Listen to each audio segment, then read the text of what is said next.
Oh, my son, you should be ready to lay good foundation. Earlier the better. In the nearest future, you could be one of the leaders. So we pray. Amen.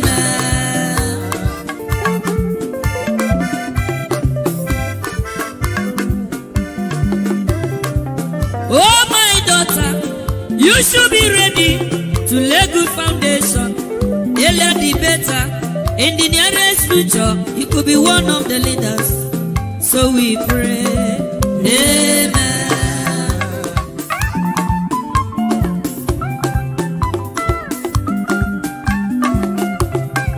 To become a leader is not very easy. To become a man is not a day job. Everybody's ambition is to become a leader and to become a rich man. That is the struggle. So my son, you should be ready to lay good foundation. Earlier the better. In the nearest future, you could be one of the leaders. So we pray. Amen. Thank you, my brother. God bless you. So my daughter, you should be ready to lay good foundation. Earlier the better. In the nearest future, you could be one of the leaders. So we pray. Amen.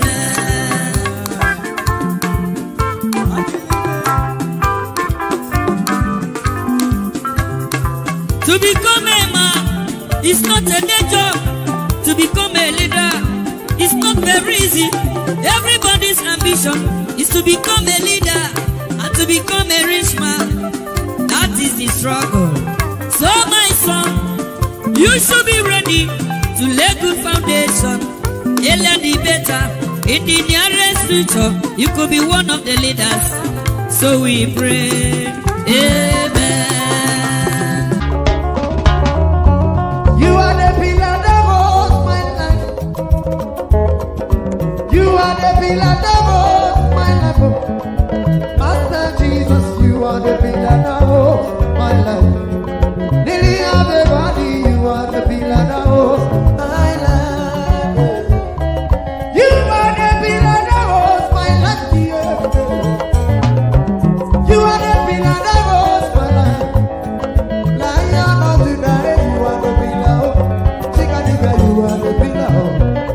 Daddy, you are the pillar that holds my life. Lion of Judea, you are the pillar that holds my life. Go anywhere. You are the pillar that holds my life. Hey, yeah. Master Jesus, you are the pillar that holds You my are, life. you are the Master pillar. Jesus, you are the pillar that holds my life. I said, Jesus, unibu kalabati sindubu. Nibu kalabati sindubu. Ojo biebe, nibu kalabao. Nibu kwa kalabano. Nibu kwa kalabati sindubu. Ojo biebe, nibu kwa kalaba. Chickadee, nibu kwa kalabao. Nibu kwa kalabati sindubu. And those that our political gladiators look down upon. I have thought that after the revelations of Chicago State University, Nigerians will be in mourning. Please recall that I say Nigerians, not Nigeria. So it has led me to the painful conclusion that Nigeria, as Nigerians, we have no shame, we have no honor. What has happened in Nigeria, if it had happened elsewhere in a civilized clime, the victims or the guilty ones would have been resigning, would have called it quits. But here in Nigeria, we do not have shame. We do not have honor. The Chicago State University deposition did not argue whether Tinubu attended Chicago State University or not. The Nigerian Constitution, as to the validity or qualification of a president, of a candidate to vie for a presidential post, has nothing to do with whether you attended university or not. As a matter of fact, the Constitution said that the minimum qualification for the post of of a president is primary school certificate. However, the Constitution also expressly said that if a candidate submits a forged certificate to INEC, that such a candidate is not qualified to run. Such a candidate should be disqualified. It is simple and express. The Constitution has no ambiguity in that provision. So I have thought that at this point in time, Nigerians will be ashamed, and Yorubas will be particularly ashamed. Now, I know for sure, for a fact, that when Mesoma submitted a forged JAMB result, I knew what the West media, how they embellished that report, and committees were set. JAMB took it upon itself. I recall the JAMB, whatever the JAMB spokesperson on, is it on Arise or Channels? I could see the anger with which he spoke, and the speed with which Mesoma was punished. I think they said for 3 years she will not be allowed to write JAMB. For 3 years she will not be. That means in 3 years Mesoma will not get admission into any university. And that 3 years was slammed on her because she was a minor. Okay, that's a young girl of below 18 giving those stiff penalties for forging a JAMB result. Now here is the seat of the highest. Here's the highest seat of the Federal Republic of Nigeria, and somebody occupying it who has forged a certificate. Shouldn't we all be miffed and irked and angry across Nigeria that a revered seat such as the President of the Federal Republic of Nigeria has been soiled and desecrated by the singular wish and dream and mischief of one man who believes he has amassed so much wealth to claim the loyalty of the legislator, to claim the loyalty of the judiciary, to claim the loyalty of the executive. Now we have a legislative that can't talk. I have thought that by now the legislative would have set up an inquiry or a committee to investigate the authenticity of the veracity or whatever of the president who occupies the seat. But that can't happen. After all, Godswill Akpabio, who is supposed to be president of the legislature, is unambiguously, openly loyal to Tinubu. Look, the legislative was set up to check the excesses of the executive and the excesses of the judiciary. But when we have a situation where both chambers, both arms of government are completely subservient to the executive, then we have no government. Particularly the judiciary. The judiciary is supposed to be the hope, or the last hope, as they say, of the common man. According to Dele Farutimi, if the judiciary is compromised, then we should be alarmed. What the judiciary said on the 6th of September 2023 concerning the presidential election should tell us that Nigeria, we don't have one. So we kept our cool, we kept our hope, believing that the Supreme Court may just do something differently. And in case they still believe that there's a way to wriggle Tinubu out of this quagmire situation, here comes the Chicago State University forged result. And the deposition was very clear that the certificate Tinubu submitted to INEC did not emanate from Chicago State University. Point clear. No ambiguity, no coloration. It was clear. And the constitution again to that effect was clear. If you submit a forged certificate to INEC, you are disqualified. So what is the legislature waiting for? What is the Supreme Court had? But the Supreme Court had, is it had or has? The Supreme Court should not in any way try to say, well, they are not going to accept new evidence. The whole idea of a system is to make a system work. The whole idea of a system is to get. If you have a vehicle, and you are traveling to, let's say I'm leaving Jos to Abuja, and somewhere between Jos and Abuja, the motor breaks down, and I discover that it is the fuel pump that has problem. and then somebody rushes from Jos to bring fuel pump for me somewhere close to Abuja, and I tell them, no, you cannot bring the fuel pump now since you didn't bring it when we were in Jos. It is too late to bring the fuel pump. So the whole essence of judgment is to get to the truth. Is Tinubu validly elected by the people of the Federal Republic of Nigeria? The answer is no. Tinubu has not been our choice and should definitely resign. My name is Magnus Oraka, and I'm calling on Tinubu to resign. He is not our choice and will never be our choice and has never been our choice. So we look up to the Supreme Court, hoping, just hope. Nobody can authoritatively say that our judiciary will do what is right. But the same judiciary saw what transpired in America, saw how judges, you could see that they were pursuing the truth. They knew that there was a court case in Nigeria which has a limited date to the 5th of October. And they said they needed to complete theirs before the expiration date. If it were here in Nigeria, our judiciary would have succumbed to the delay tactics of the Tinubu administration, such that they will be putting a stay on hold. Before you know it, 5th of October will have elapsed. That is a system that works for the people. Imagine the judgment when they said, Tinubu, do not apply again because we will not accept it, knowing fully well that the expiration date for submission of evidence is still there. That is a system that work. That is an uncompromised judiciary. Imagine a judge telling a sitting president that, look, no, come here again. If you bring this thing, come here. I will not accept it again. That is a fearless judiciary. That is what we lack in Nigeria, and we must do something about it. Nigeria cannot continue to wallow in this abysmal retrogression that some unscrupulous politicians, thieves, and criminals have subjected Nigeria into. We must be better than this. We are bigger than this, and we are more common.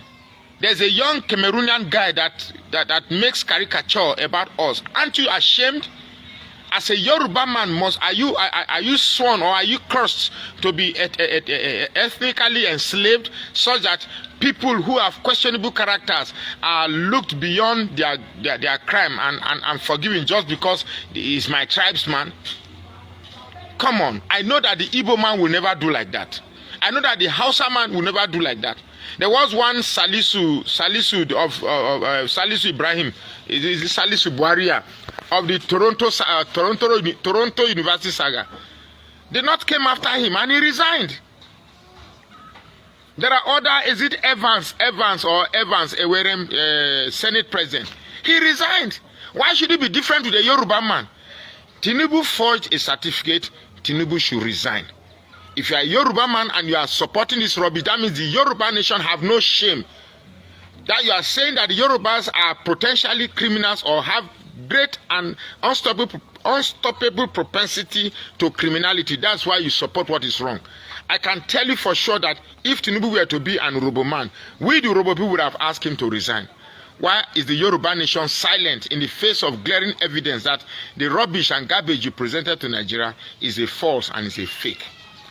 Please, let us build Nigeria. Nigeria is bigger than any tribe. Nigeria is bigger than Igbo, Hausa, Fulani, Yoruba. Nigeria is bigger than any single individuals. No matter how much wealth you have amassed, Nigeria is bigger than you. So let us fight to save this country. My name is Magnus Oraka, and I say, please, follow this page and share this post. Disqualification.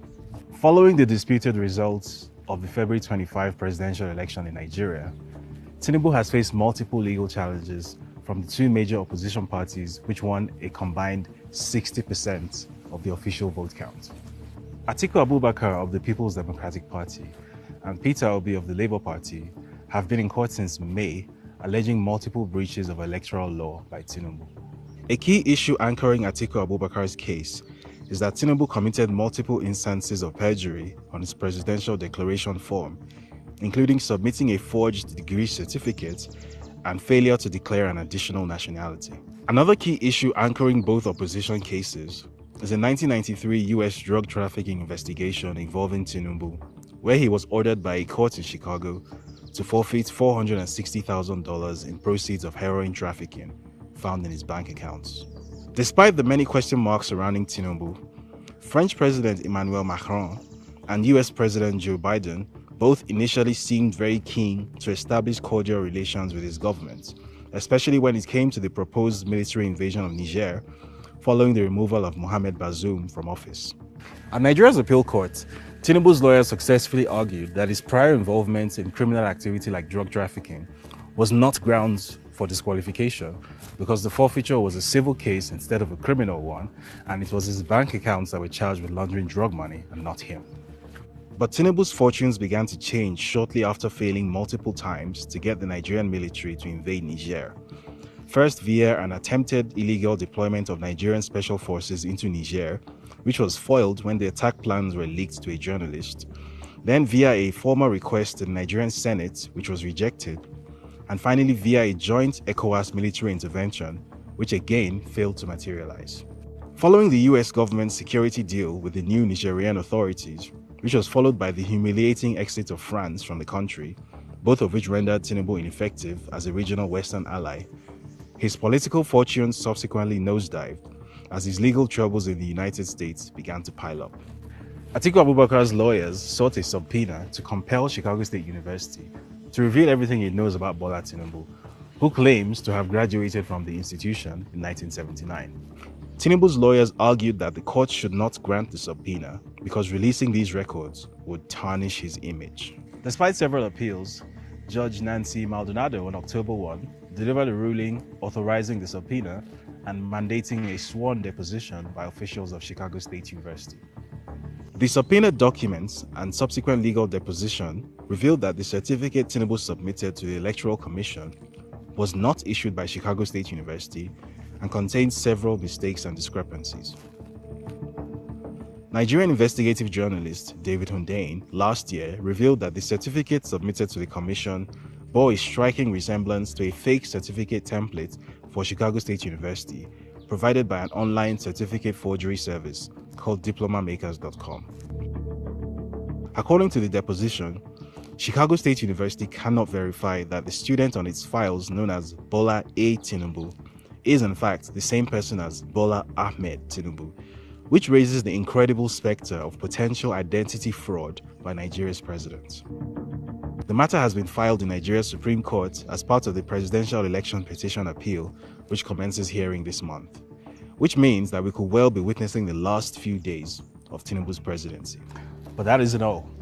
In another remarkable twist, 6 US government agencies, including the FBI, CIA, IRS, and DEA, who were sued by Plainsight.org founder Aaron Greenspan and David Hundeyin for refusing to honor freedom of information requests regarding the records they hold on Tinubu, have stated that they will comply with the FOIA request.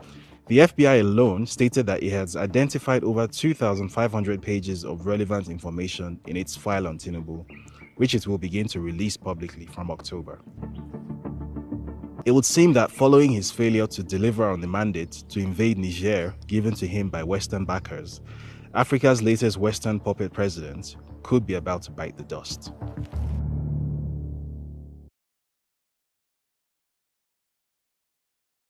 The presidential candidate of the People's Democratic Party, Atiku Abubakar, has filed what he termed as fresh evidence against President Bola Ahmed Tinubu at the Supreme Court. The former vice president, who has also urged Supreme Court to accept the new evidence, specifically sought to leave off the apex court to tender Tinubu's academic records, which he said were handed over to him by the Chicago State University on October 2nd, 2023. In a motion he filed through his team of lawyers, led by Chief Chris Uche, SAN, the PDP presidential candidate said the evidence he is seeking to tender before the court would establish his allegations that Tinubu submitted forged documents to the Independent National Electoral Commission in aid of his qualification to participate in the presidential election. Atiku argued that Tinubu, by his action, committed forgery and perjury and therefore deserved to be removed from office by the Supreme Court. He also stated that the 32-page document he is seeking to tender was released by the CSU on the orders of Judge Nancy Maldonado of the District Court of Illinois, Eastern Division, Illinois, in the United States of America. All right. Steve, the saga continues. If you recall, I mean, the whole idea was, discovery for use. and we don't know if the Supreme Court will admit this fresh evidence at this point. Yeah. Some lawyers have argued that it is in the best interest of the Supreme Court to accept this because it's a matter of national importance, national interest. Others have said it's not technical for them to admit these documents in court. Yeah. What are your thoughts? I mean, it's up to the Supreme Court, frankly speaking, and we will get to know in a matter of days or weeks, when the justices will decide, whether it's acceptable to them or not. I think that the lawyers to former Vice President Atiku Abubakar has done the right thing to their cause, which is to present that which they believe they got from Chicago State University, and which they think that it might swing the judgment in their favor. And part of what they're arguing is that it has been done before, and they cited instances that for electoral petition, if it becomes necessary, and that the Supreme Court can, and indeed have done that before, to accept fresh evidence that can help or assist the petitioner. Of course, part of what people are saying is that you didn't plead some of these things ab initio, right? And that the Supreme Court is not where you go and argue fresh cases. But then, even if Supreme Court accepts, it's also all about what's the precedent. People have cited the case of two governors in Osun, yes, and in Enugu, where some decisions have been taken and it didn't quite go in the manner that a lot of people thought that it would go. So it is not just about will the Supreme Court accept, even if they do, what is the strength of the evidence that Atiku Abubakar and his lawyers are bringing to the court. But of course, we know that this will not go away anytime soon. It is not likely that it will even disappear after the Supreme Court ruling. There are other things attached to the evidence in court that Atiku Abubakar is bringing, and I foresee that this might stretch ultimately, depending on what the Supreme Court says, ultimately towards 2026, if not to 2027, when the next round of the elections and voting, will happen. Absolutely. But let's see. 23. Thank you very much, my people, for your time with us. I just want you to do the needful. Press on the like button. I always ask about this like button. Currently we have 120 likes, and we have about 500 people already watching us. If you can press on the like button, let's do this together, my people. I appreciate every one of you. How are you guys doing today? I've tried my best already to showcase everybody right there on the screen, so I will endeavor. Okay, let me just quickly acknowledge more people right now. Mother of all, Mommy Diaspora, good evening to you, Mommy. Thanks for joining us always. Thanks for your support. Agola Emmanuel Shooks, thanks very much for joining us. I appreciate you. Daughter of Zion, I can see you. Mercy Foster, Ivy Jack, thank you. God bless you all. Ezewango, Ejidima, God bless you all. Wabo Felix, thank you, my wonderful people. And God bless you now. I can see Bobby Destiny with us. Vitos Ekwebelem, Oriomi, thank you very much. Ade Adobo, and many more. Madam Patricia Tagbojomi, Madam Bella Naomi, Madam Helen, Fak Jaka, I can see you. Victor Smart, Madam Tusabi, Rosie Ayosh, Peggy Modi, Enoma, Saharan, and Kogo bless all of you. Former patients and many others. Solomon, thanks for joining us. God bless you. I appreciate you all. Please help us to press on the like button and let's do this together. We have a lot to talk about today. As you all can see, that the beautiful thing about everything right now is that Atiku have filed a new case against Tinubu. As you all know, what the case is all about is the forgery.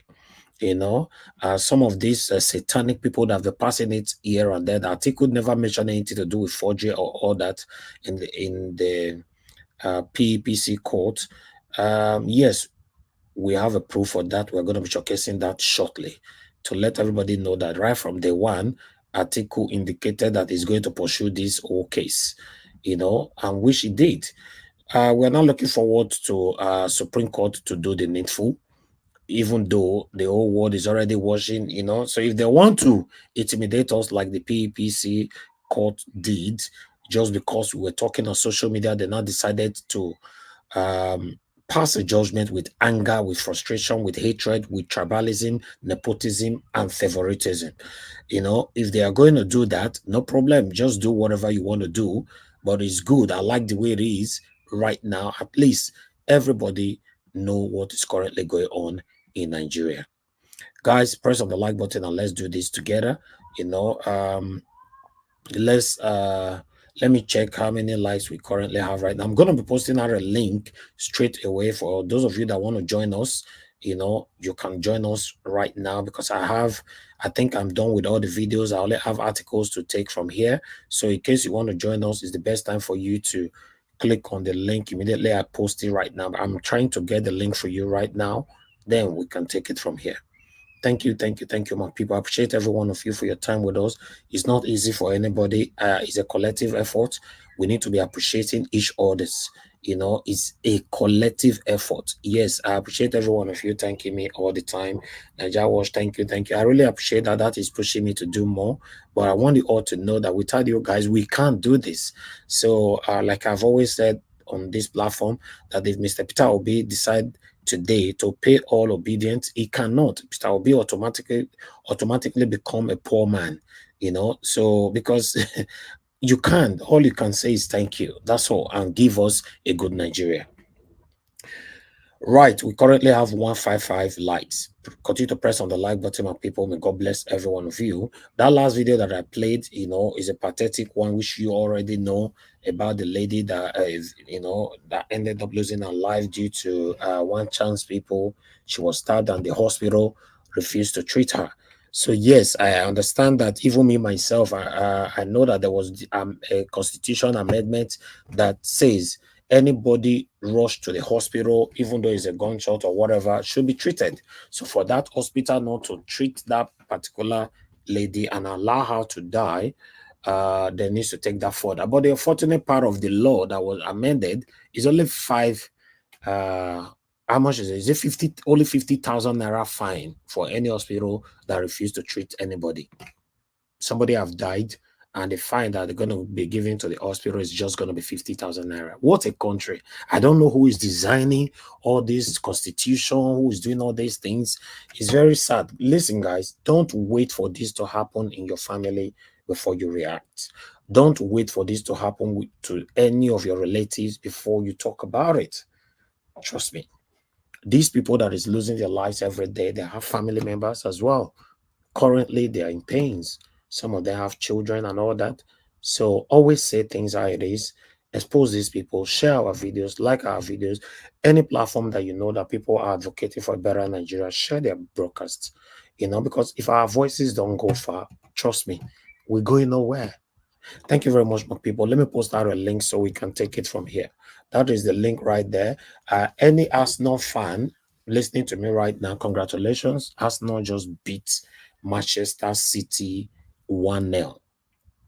Congratulations to us. I'm Arsenal fan. If you'll be Arsenal fan, either listen to me or you're going to be playing back this video later on, congratulations to you. Meanwhile, let's move on, my people. I appreciate every one of you. And I'm also going to be talking about one of our brother in Edo State, comrade Emmanuel Aigbogun. Emmanuel Aigbogun is currently in detention in Oko. Oko Center, for those of you that came from Edo State, you understand Oko Center, you know, he's been accused of different things. I'm going to be playing his audio later on. You know, he sent me an audio before he was arrested or the day, you know, they sent him the day they were taking him or something like that. But I have the audio. I've not got the time to play this. So I've posted it on the group a couple of days ago. I want him to speak to the world. It's actually, as we speak right now, in Oko. The unfortunate part of it is that nobody is actually there for him. You know, it's very sad as we speak right now. Nobody is there for him. All the comrade, all the fake, satanic comrades in those states that know this man, none of them is there for him. That's the unfortunate part of it. Many of them are his friends. They are not there. But we're going to be playing his audio later on to hear what Emmanuel Aigbogun have to say. What led to his arrest? Why is right there in detention. But meanwhile, I've posted out a link so you can click on the link and join us, and let's talk about the things that is affecting us right here. But before I start accepting people in, let me quickly start taking this record here quickly. As you can see, that one there. Okay, this is from Jackson Uday. Thank you, Mr. Alex. I don't see you, my brother. I will accept you in shortly. That is from Jackson Uday. Shameless certificate forgers on these streets. So many shameless, educated illiterate on these streets. You are not even ashamed that after Chicago State University officials under oath deposed that the certificate Bola Tinubu, I don't want to read it the way he put his name, Bola Tinubu submitted was not from CSU. You are still pushing the worn out narrative. CSU confirmed he graduated. Where did they confirmed in the deposition? Okay, they are Defuga graduated. I don't know all this name with this guy they talk, so I don't understand. This article. Listen, my manager, I don't understand all this way they print the course. So I know that because this guy just from beginning to the end, I say the guy the vest. Okay, I'll jump some words here. Understand with me. Okay, they talk say Tinubu graduated or what? Okay, or even your eyes are so blind. This thing. Okay, more than read that about myself. I don't want to read that with my mouth again. He did screen. Read that particular one for yourself. I will take orders by myself. Okay. Yes. Arise, Rufai. Arise, Rufai, they give these people woto, not be small for Twitter. They deal with them. He say happy Sunday. Just you enjoyed your service today. Now lie. Not be happy Sunday. Rufai can't do. He can't give them woto. He can't post this thing when they see so. So I go put on here. He posted this one from Festus Keyamo, senior advocate of what again? Of Nigeria. I don't know how someone wants to turn that one anyway.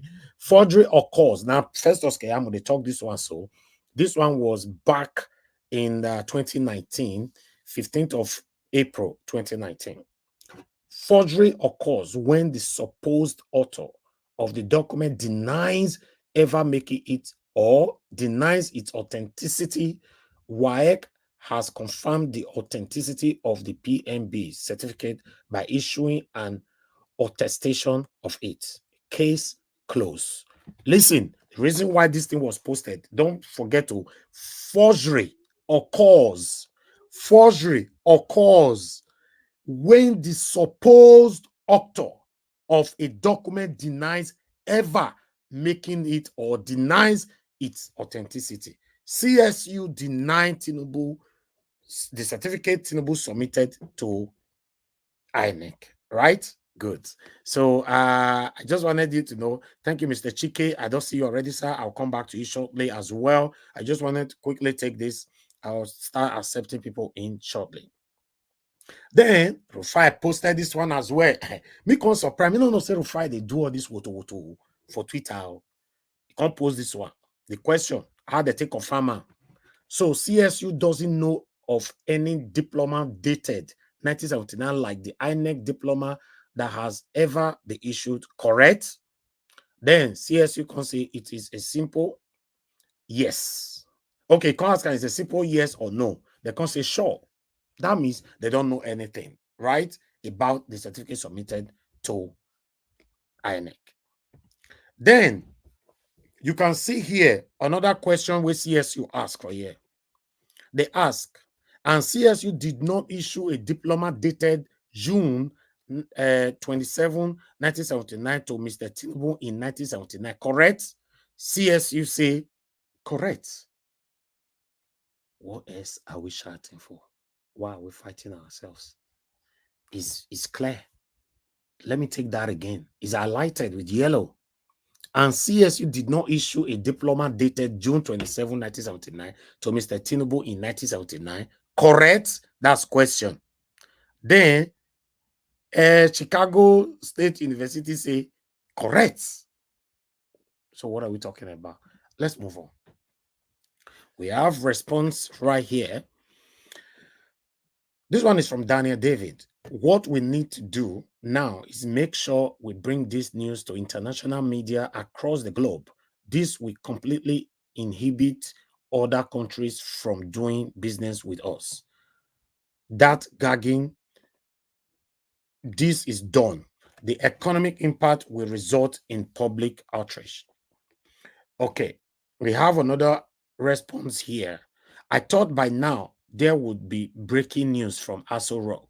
It appears Druggy Tinubu wants to be dragged out from the Aso Rock. Yes, normally supposed to be breaking news, say Tinubu has been removed, but he's still there. You know, now the way we find our country, my people, don't worry, we'll succeed by God's grace. We'll have a better Nigeria. The scientists say, let me remind you guys, what usually happens while you busy ranting and posting on social media without action.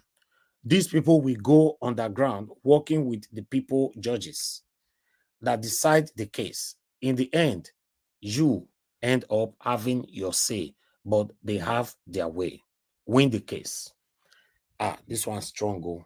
This one's strong. But meanwhile, let's move on.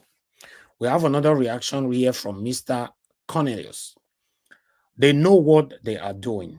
Please, we should start looking into the events surrounding anyone supporting forgery, whether they are in Nigeria or in diaspora. Only a criminal will support criminality. Then we have Big God. This is so terrible and shouldn't just be let go like that. Tinubu must be disqualified. Tinubu must go. Hashtag.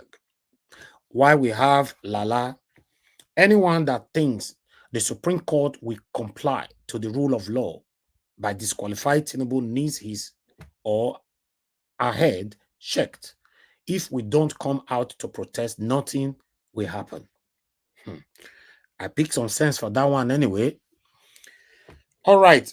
Okay, Shuku say, so surprised to see, hear, read educated adults telling cheap lies to deceive the masses. I ask, how do they raise their kids? What are the kids' reaction seeing their father telling cheap lies in public? Ike Gwolu, I don't know what that means. They are ready to sell a whole community to remain relevant. While I have this one here, 2 more to go. Wuta Derua, he said, I'm surprised that Tinubu is waiting to be told to resign. Where is the honor, if there is any at all? How is this different from what Mesoma did? In fact, I would say this is worse. We cannot have a president with questionable intentions, credentials. Please do the needful. Biko. All right, let's take the second to the last. This one is from the Kwakili, the Kwakili, and I be name for there. Please, I want you to stay safe, sir. This one was talking to Rufai. Please, I want you to stay safe, sir. We still want you alive. This country is not worth dying for. You have done your best in speaking the truth always. Why the last one here? Oil and gas equipment says Naibi Nemo. A forger posing as the president of Nigeria is highly unacceptable. The right authorities should get that thing off the seat of government to avoid more destruction and pollution of our dear nation. Thank you very much, my people. That is all I have for you guys today. I appreciate every one of you. So I would like us, let me accept our people in here. My brother, Mr. Alex, it's good to have you on the show. How are you doing today? Good evening to you. Yeah, thank you, Mr. Najawash. Euphoric and revelation intervention greetings from my stable here in Amagba. I want to say, Opobolobuna, the people's voice is the voice of God. So, and we are getting there. Thank you, Mr. Najawash. I greet those on the comment section, of course, viewers worldwide, and of course, my fellow panelists. Thank you. Thank you. God bless you, my brother. Thank you so much. All right, we have Mr. Chike with us. Mr. Chike, good evening to you, sir. How are you doing today? Happy I'm Sunday doing to you. good. Thank you so much. It's nice to be on your program, sir. Thank you, sir. It looks like it's your first time, right? No, yesterday, I think it was the day before yesterday was my first time, so this is my second time. Oh, okay. Don't worry, we'll get used to you soon, sir. Just try to join us always so that we can get Yes, used to you. yes. Thank you. Thank you So, very much, sir. God bless you. God bless You you want to too. speak?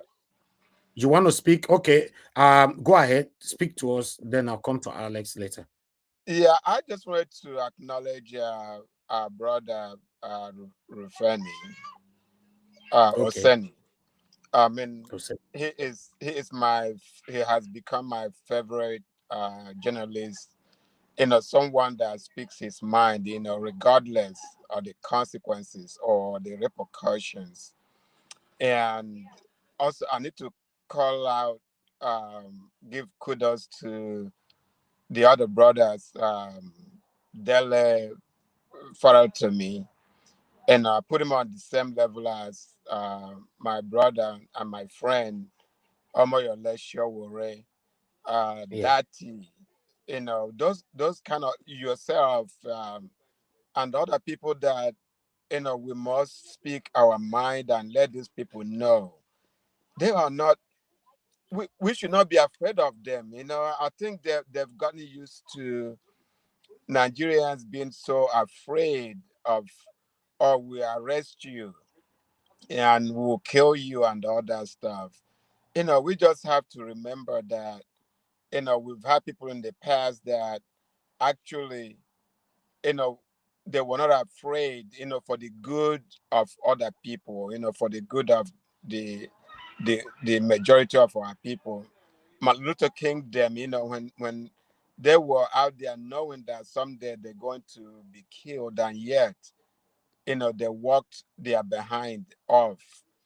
um Recently Mandela, all of us know about Mandela. Those people knew that something was going to happen to them, but for the good of the public, for the good of black community, Mm, they worked so hard, they weren't afraid, So for these guys that weren't afraid, they are not afraid, to speak their mind, and let I was so proud how Kenneth Okonkwo and Dele, how they spoke their mind the other day, just regardless of the consequences. And mm, we have to recognize that something might happen to them. And then we need to be planning, when something happens to them, what do we do? How do we respond? If they were to arrest David Hundayan, what will happen? How do we respond? We need to start now to plan, our responses. So I am the executive director of African Global Center, an organization here in Maryland, USA. And we must have I've told people we must begin to plan right now what's going to happen. So use this organization as a platform. I know your organization, we can use your platform as well, but being on YouTube, we don't want your platform to be taken away from you. So we need to have a plan B. So we're also planning to sue um, Chicago State Chicago State College or University, whatever they are. And I was so glad when somebody mentioned it on your platform the other day. I said, okay, so we are thinking along the same route. So we need to start planning. So Mr. Elvis, I'm going to leave my phone number if anybody would like to be involved so that we start now to plan. Let's not wait till it actually happens. Let not wait till Nigeria Supreme Court makes that bad decision, judgment, and then we were not ready, we are taking on our wares. So mm. let's do it right now. Let's start thinking. Let's start discussing it. Every day we come to your platform. Engineer Francis was saying almost similar thing yesterday as well. Yes. You know. So Yeah. if I left my phone number on the line yesterday, so if he can give me a call so that maybe he and I, in fact, right after we finished talking yesterday, I called a lawyer and we were supposed to be meeting and discussing it. So let's not wait till we get taken unawares. Let's make these people uncomfortable. Let's know. I know their families. They live somewhere in the Americas or in the United Kingdom. Let's figure out where they live. Let's make them uncomfortable. Let's make sure, because the reason why they make such bad judgments is because they have nothing to lose. Their families are here enjoying, this country. But if we make them uncomfortable, if we make sure that they don't come every day and ride their big cars and so that they know that we know where they live. Somebody like what's that guy, the new minister of aviation, Festus Keyamo. Remember when he bought a house in Houston, Texas, and he was running with his dog or something? Let's begin to sue him, sue his house. If we keep suing him, he will lose that house.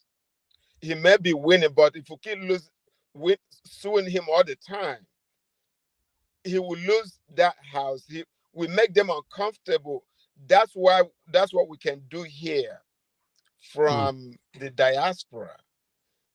Let's make them very, very uncomfortable so that they won't have any they won't make that decision to come here and buy houses, so that when they finish enjoying Nigerian money, they will come here and also enjoy America. Let's make sure that at least that will not happen. So every time we come on your platform, every day, let's make sure we live here with one thing in common. We decide, okay, this is an agenda that we agreed upon today. And we're going to write that down, and we can give it, put that to African Global Center or another platform where that will be discussed and what we need to do going forward on that particular issue. We, as the diaspora, we hold a lot of, we are very strong. The money that we send home, we remit home every year.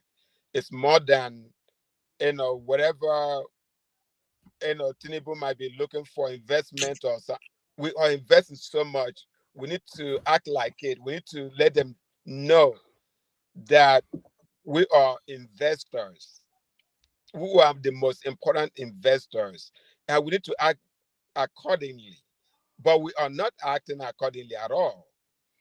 So please, that's my little bit. I don't want to hold too much time Thank you, from sir. other people. So otherwise I do have some more, and if there's more time, I would like to contribute some more. Thank you. Of course, I'll come back to you. Surely. Okay. I'll come back. Thank you very much, sir. All right. My people, thank you very much. Continue to press on the like button. I appreciate you all. Before we move on, I would like us to play this audio from our brother that is currently in detention right there in Edo State, Comrade Emmanuel Agbogun. I want us to hear him out. Is about 7 minutes long audio. What happened and why they've kept him there, for this long. Let's quickly listen to this, then I'll come back to you guys. Press on the like button and help us to share. Thank you. Again, good morning. Please, I'm giving you this voice note as a means to solicit for Nigeria family to immediately look into my issue and give it needed publicity attention it needed. As I'm talking to you today, in the courtroom, although from the look of things, it appears that won't be given the needed adequate attention to be arraigned in court before the judge, but rather there seemed to be a chamber hearing that the court wants to do. But I'm this moment using my phone through the toilet means to reach out to you. The matter I'm involved in, let me give you a lowdown on the matter. This matter started since sometime around 2018 when a community approached me over incessant attacks on them by their neighboring community and the immediate past CDA chairman. I think at some point you had intervened by interviewing the both parties and advising them to maintain some high level of decorum. To this end, these attacks kept on coming, not until when we started protesting to Government House and the DSS, and the masterminder, late Edwin Ogianose, was arrested and arraigned to court for murder. But before his arrest, this police officer who I sent you his picture of, Jesus Agase, was initially investigating the same matter, and at the end of the day, because of money's exchange hand, he refused to charge Edwin to court for murder, and that gave Edwin, the room to feel superior, that he can kill anybody or do anything with the police and get away with it. So, to the issue that brought me under detention as we speak, is on the 29th of March, I received a call while I was far away in Port Harcourt. I received a call from the Okaigele of the community saying that there is a planned invasion of this community with the aid of police and armed thugs with vigilantes. So he quickly requested that I reach out to the Commissioner of Police, the CSO Government House, who was at some point intervening in the matter, and the AIG and the so-called police officer, Jesus Agase, which I did. Reached out to the Commissioner of Police, who instructed that we should reach out to the DPO, which I also informed them to send message across to the DPO, which they did. I reached out to the CSO Government House, who also in turn reached out to the DC Zone 5, because he was the most ranking officer since the AIG was indisposed at the time. So after that, I reached out to Jesus Agase while he was still on bed that morning, telling him that this is what they plan to do with his office, to use vigilante and thugs. But he denied everything, owing to the fact that they've already perfected their plans to go to the community that day and nothing would stop them. So immediately after that, I also did due diligence by making sure that I posted on the Facebook and social media platforms to draw the attention of the Edo State government to it also. At about 6 p.m. that day, I received a call from the chairman saying that Edwin was dead. That despite the fact that he had also reached out to the military men, in the checking point at their junction to be around when this police will come so that there will be no casualty, because the youths in the community were becoming too angry with the situation, and they felt that since the police were not doing their job, they should also, defend themselves.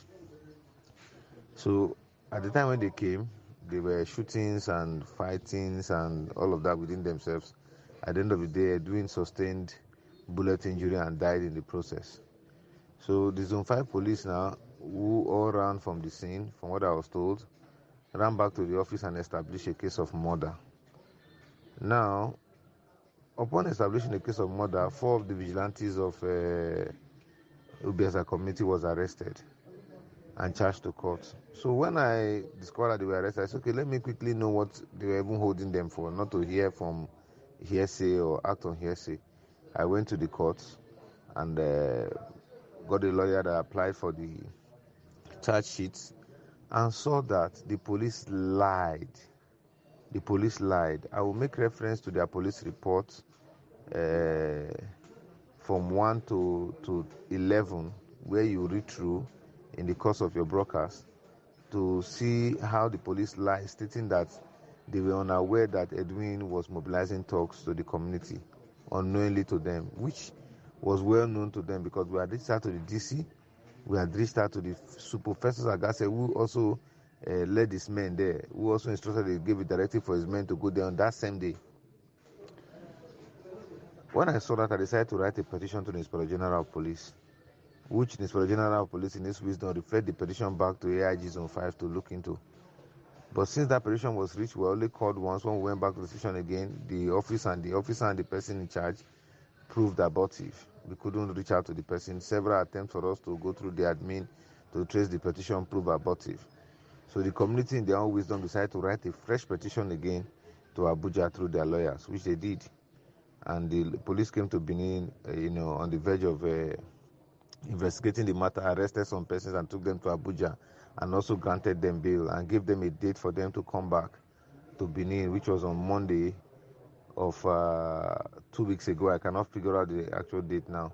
So when these people came back from Abuja, preparing to go for Monday, they now called the other chairman who is currently under detention with me, that they want to do a peace meeting, that they want to settle this matter, they don't need police case.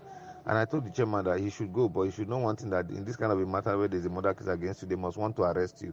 I think this is just a smart move for them to, dilapidate all your efforts to getting justice. But however, I believe in a dispute resolution. So go and see what they have to say. The chairman went up. Upon getting there after the meeting, he was arrested and taken to court, taken to Zone 5 police station. So 2 days later, I think I got the information the next day morning. I made a post and also went as far as trying to reach out to the Zone 5 authority. The IG said he was not around. So the elders of the community came to my office, insisting that I join them to the station. So on getting to the station with them, I was also pointed as a murder suspect and arrested by this same Superfesto Sagase. So that is why I'm currently being held hostage, or rather held in remand custody. From what I'm seeing, that they want to proceed with the remand custody here in court, so that one can not, cry out to the public for the needed attention this matter deserves. However, I want to conclude by saying that I'm not in any way supporting any form of communal crisis or violence, and in no form will I also aid and abet or conspire to kill someone for whatever reasons. But however, I want the Naija Watch family, as a pro-people and pro-masses advocate platform, to please wade into this matter with all sense of findings. I will also give you this Agassi's number to call him to find out if on that said day if we reach out to him, and to also find out from him why they lied on their police reports, if not only to the fact that they are conspiring with these criminal elements to continuously use police as a tool to exploit and cause communal crisis. It will interest all of you to note that even this Festus Agase is not only doing this thing in Nubi as a community, or Bagay Nevos, a Egbain community, and a host of others which their names are not available in my head now, but the few ones I know, that I also complain about the same Festus Agase. So please, I want you guys to use your media outfit to please draw the attention of the needed police authority, because they are not aware.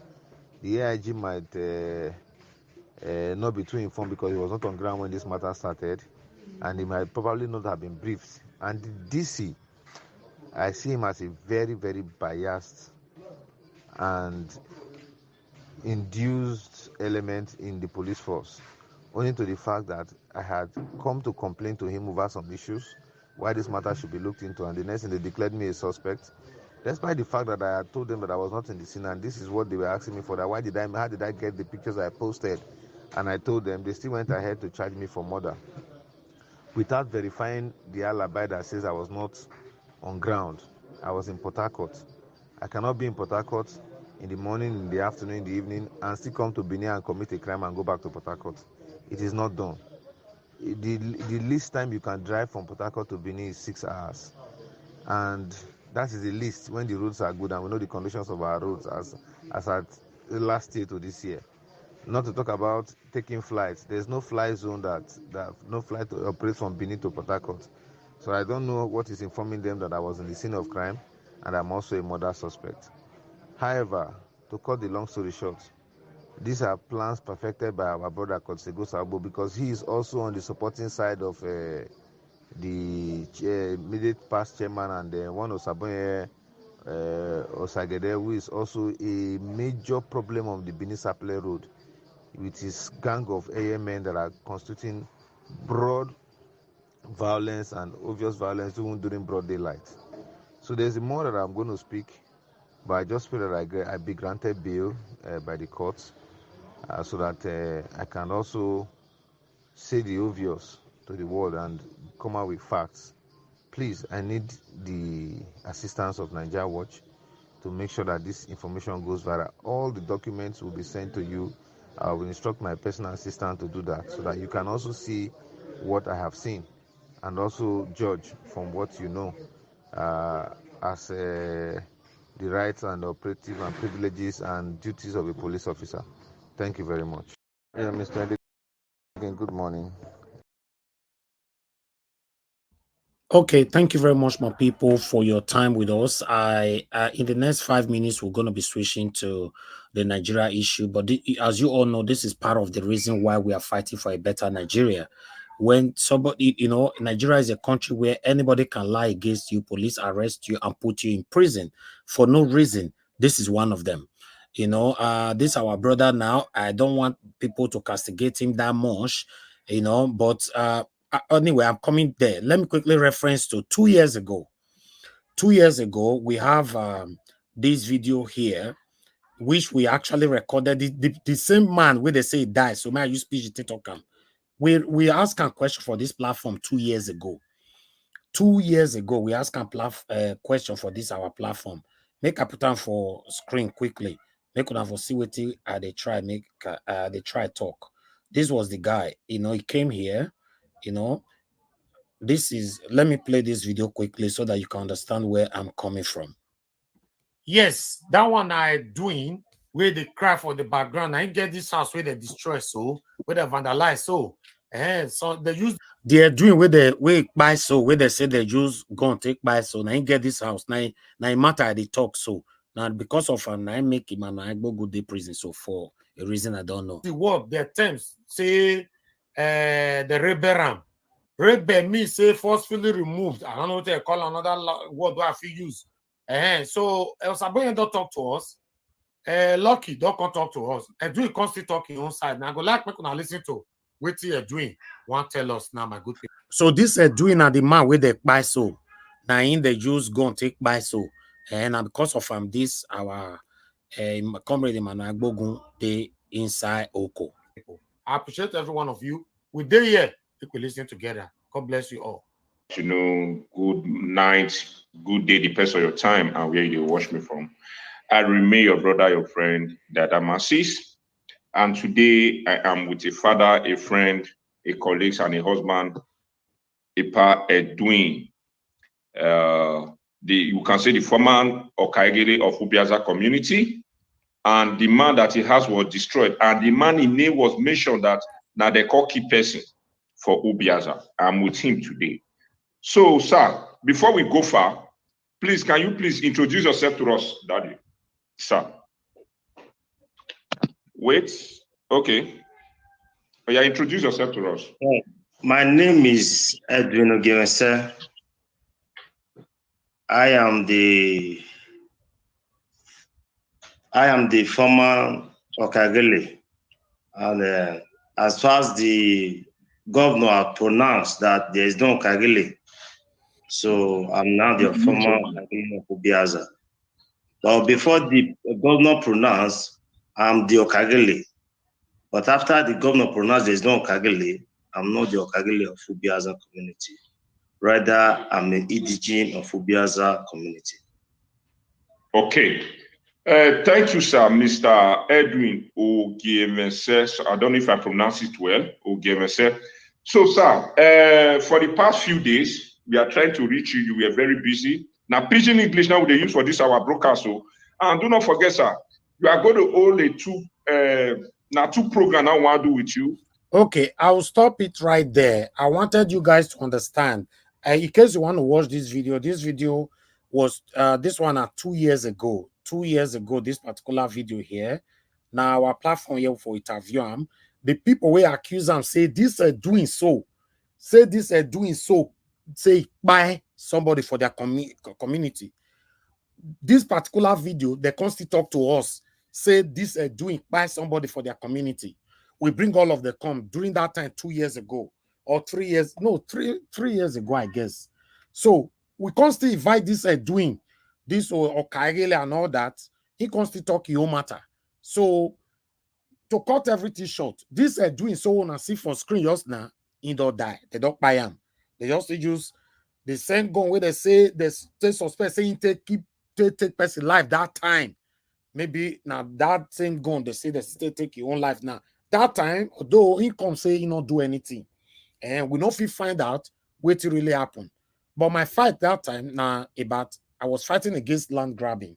You know how the state governor go fit end land grabbing. So now me be number one person where fight land grabbing for Edo State. Where can be say people fit come buy land this time now, build house with peace of mind. Now Naija wash, na do am. But meanwhile, unfortunately, this doing now, it don't go. This one, our brother, where they talk for audio just now. This one, comrade Emmanuel Aigbogun, now he in Oko right now. I don't know how, according to the audio, I don't know how the country allege him.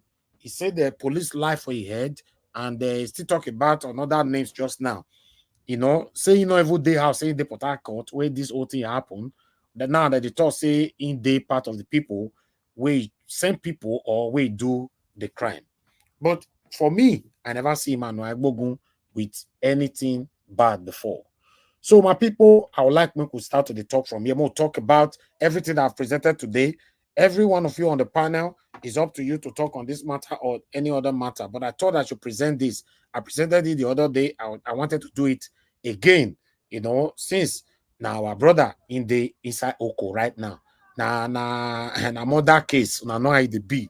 So if anybody have any relevant information or any assistance, how we can help this our brother out of Oko, I beg, don't hesitate to reach out to us. Thank you very much, my people. I appreciate every one of you. Press on the like button and let us do this together. Yes, I posted out a link earlier on, but before that, let me call on Mr. Alex. Mr. Alex, my brother, thank you very much for your patience. I would like you to talk to us. Good evening to you once again.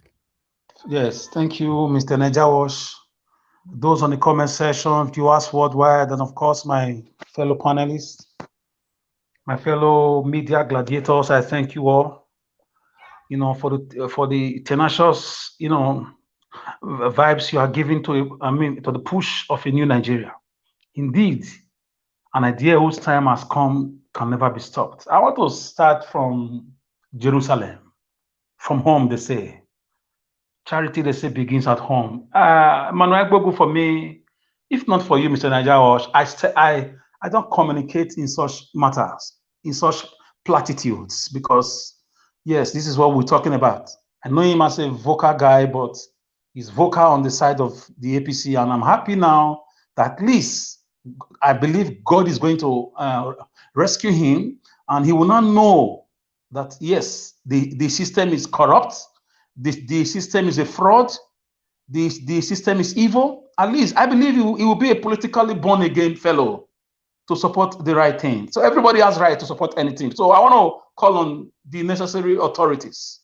Many people's life have been taken just like that. I've heard of people just, you know, arrested for what you call late night movements. They arrest them and they frame cases on their head allegedly, and the next 1 or 2 months, if nobody comes to them, those guys are wasted. This was some of the issues that led to, you know, that necessitated the births of the NSAS protests, hashtag NSAS, how human lives were wasted. You know, you just go on dreadlocks, they see you with computer, the next thing, they just arrest you. If nobody comes to bail you, they frame a case on your head and you are wasted. So I believe people are listening. It could be anybody. People are listening, and I know this guy's life will not be wasted. So, if in as much as I don't really know, apart from what he just presented, I don't really know the whole story. But I hope the right authorities will wade into it and investigate. We don't want to hear that this guy's life is wasted, because most times they'll tell you murder case. Before you know it, they'll tell you the guy is gone, either life imprisonment or his life is gone. So we don't want, although it can't even happen in Edo State, it will be a big problem. Whether it's APC or PDP, it does not count now. That is Labour Party. It does now. It's a human life involved. You cannot throw away the baby and the bad water.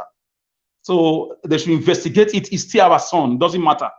If you have 9 children or 10 children, you cannot tell everybody the way to live their lives.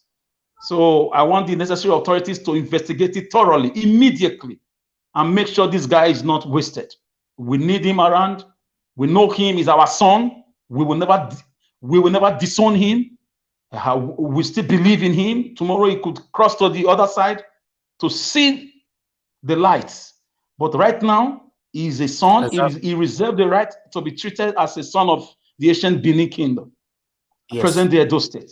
So police, with your, the so-called nefarious activities going on in the police body, I mean, nationwide, the outcry of a police reform, please, in Edo State, this is very sacrosanct.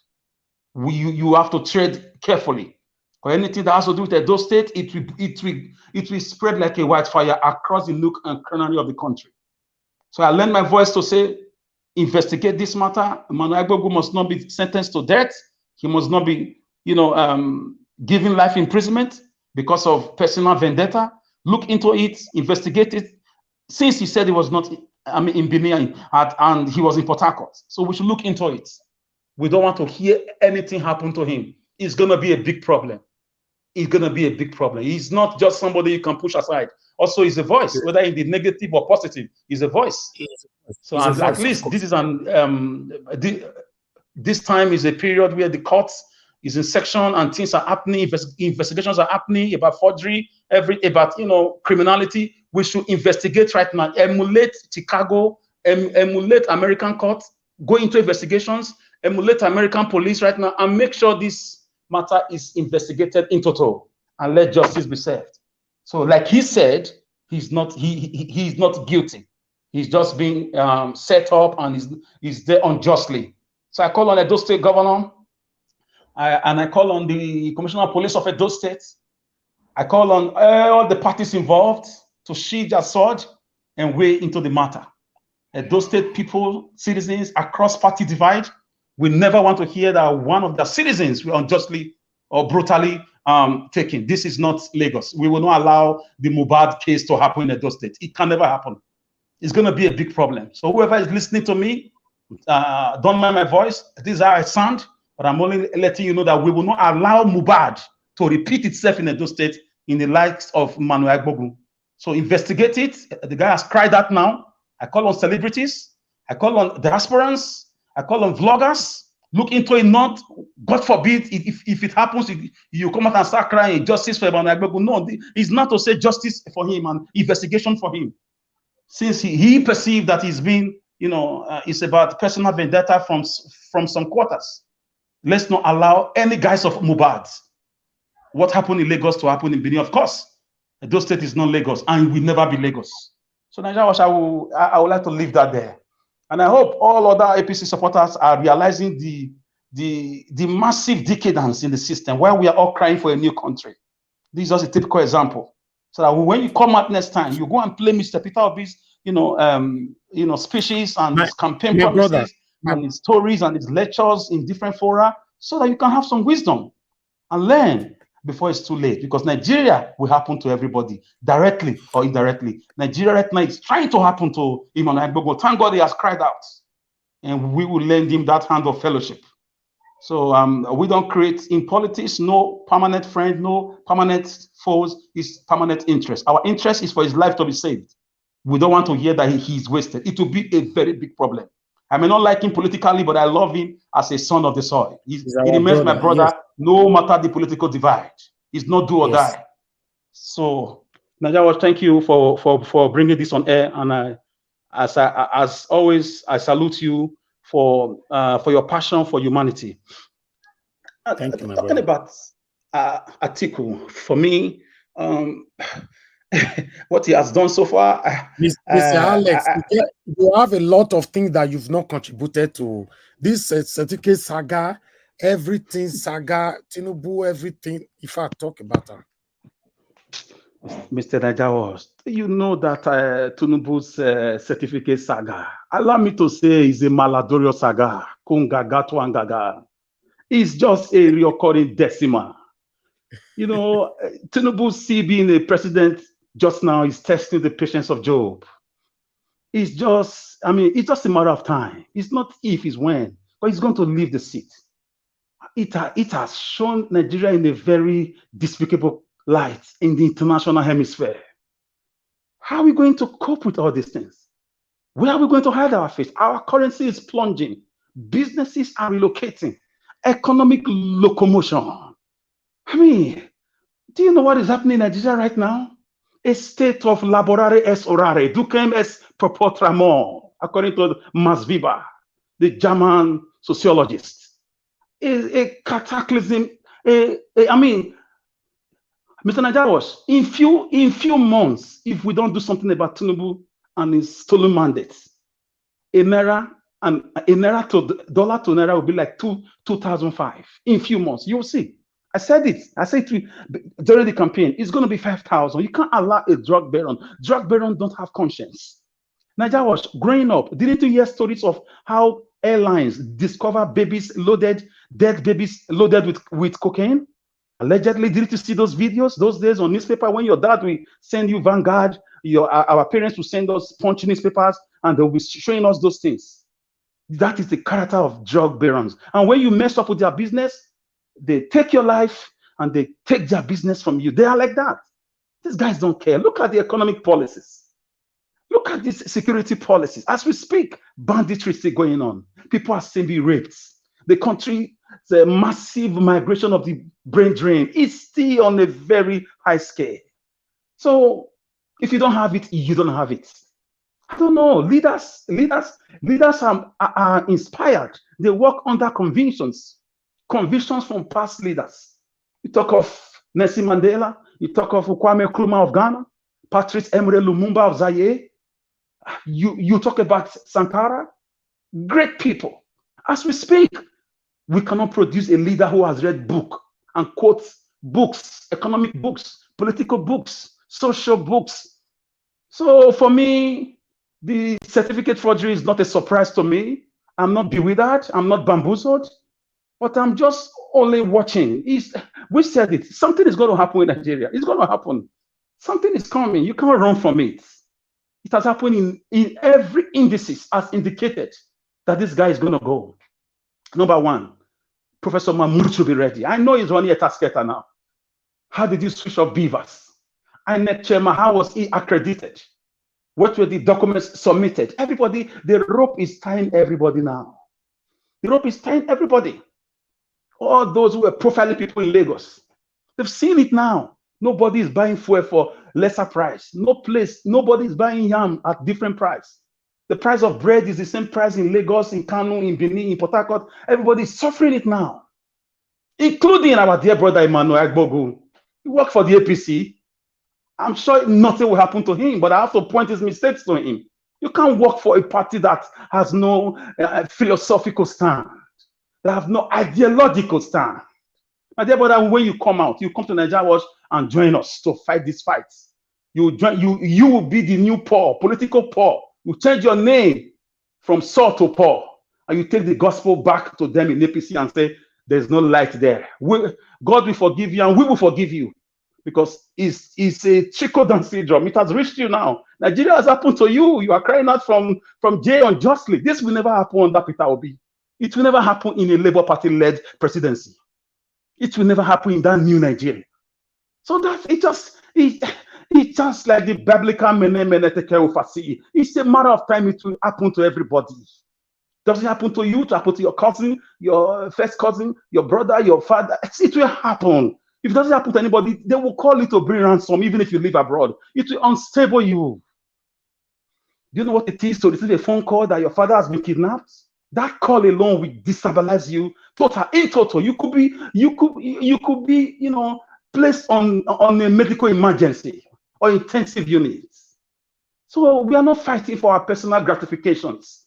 It's for a new country where the law works to destroy this evil constitution, to create a country that works where everybody is represented. The fraudulent constitution has been dealing with us. We don't know who wrote that constitution. Some say it's military, some say it's the British, some say it's Abu Salami, some say how can a country have a constitution that the citizens did not participate to write? This is what Jonathan Goodluck called a national confab. in 2014 to discuss these issues, and the agreements in the presidency, they were swept under the carpet. So forging a certificate for me, this is a treasonable felony. Tinubu should not just be arrested; he should be prosecuted, tried in a free and fair court, and he should be sentenced to jail. Professor Mahmoud should never be allowed to travel out of the country, because these are desperate times for these men and women.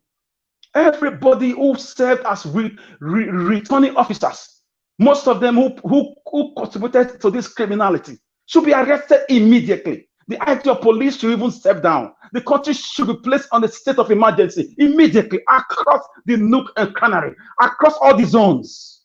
The constitution for me should be checked. The National Assembly should do something about the situation if they really exist, if it's not a rubber stamp. So, brothers and sisters, we live in a fraud. Nigeria is not a country, it's a fraud, it's a business ground, but it's backfiring. Of course, what's happening to Tinubu he cannot. Were quiet. They disgracefully left Niger Republic. They were forced out. Of course, Tinubu was frequent in France. Recently, he has not been going there like before. So they are pressing America to press Chicago, to press the courts, to release details, because an agreement has been breached. Tinubu refused to carry out a war on Niger Republic, which is a win for Nigerians and for Nigerians, because they are brothers and sisters. They've intermarried, they've lived for donkey years together. So Nigerians, please, the country is a fraud. Be ready for anything. Hopefully the Supreme Court is listening, because obviously it appears with what the Perepetche Tribunal displayed, the kangaroo and the caricature display of legal luminary fraud done by the tribunal. No, a lot of us have lost interest in the judiciary. If they want to redeem themselves, allegedly having collected money, I know their confidence is draining. It's draining now because of the Chicago fiasco or saga. Brothers and sisters, the Supreme Court, hopefully they do the right. If they don't,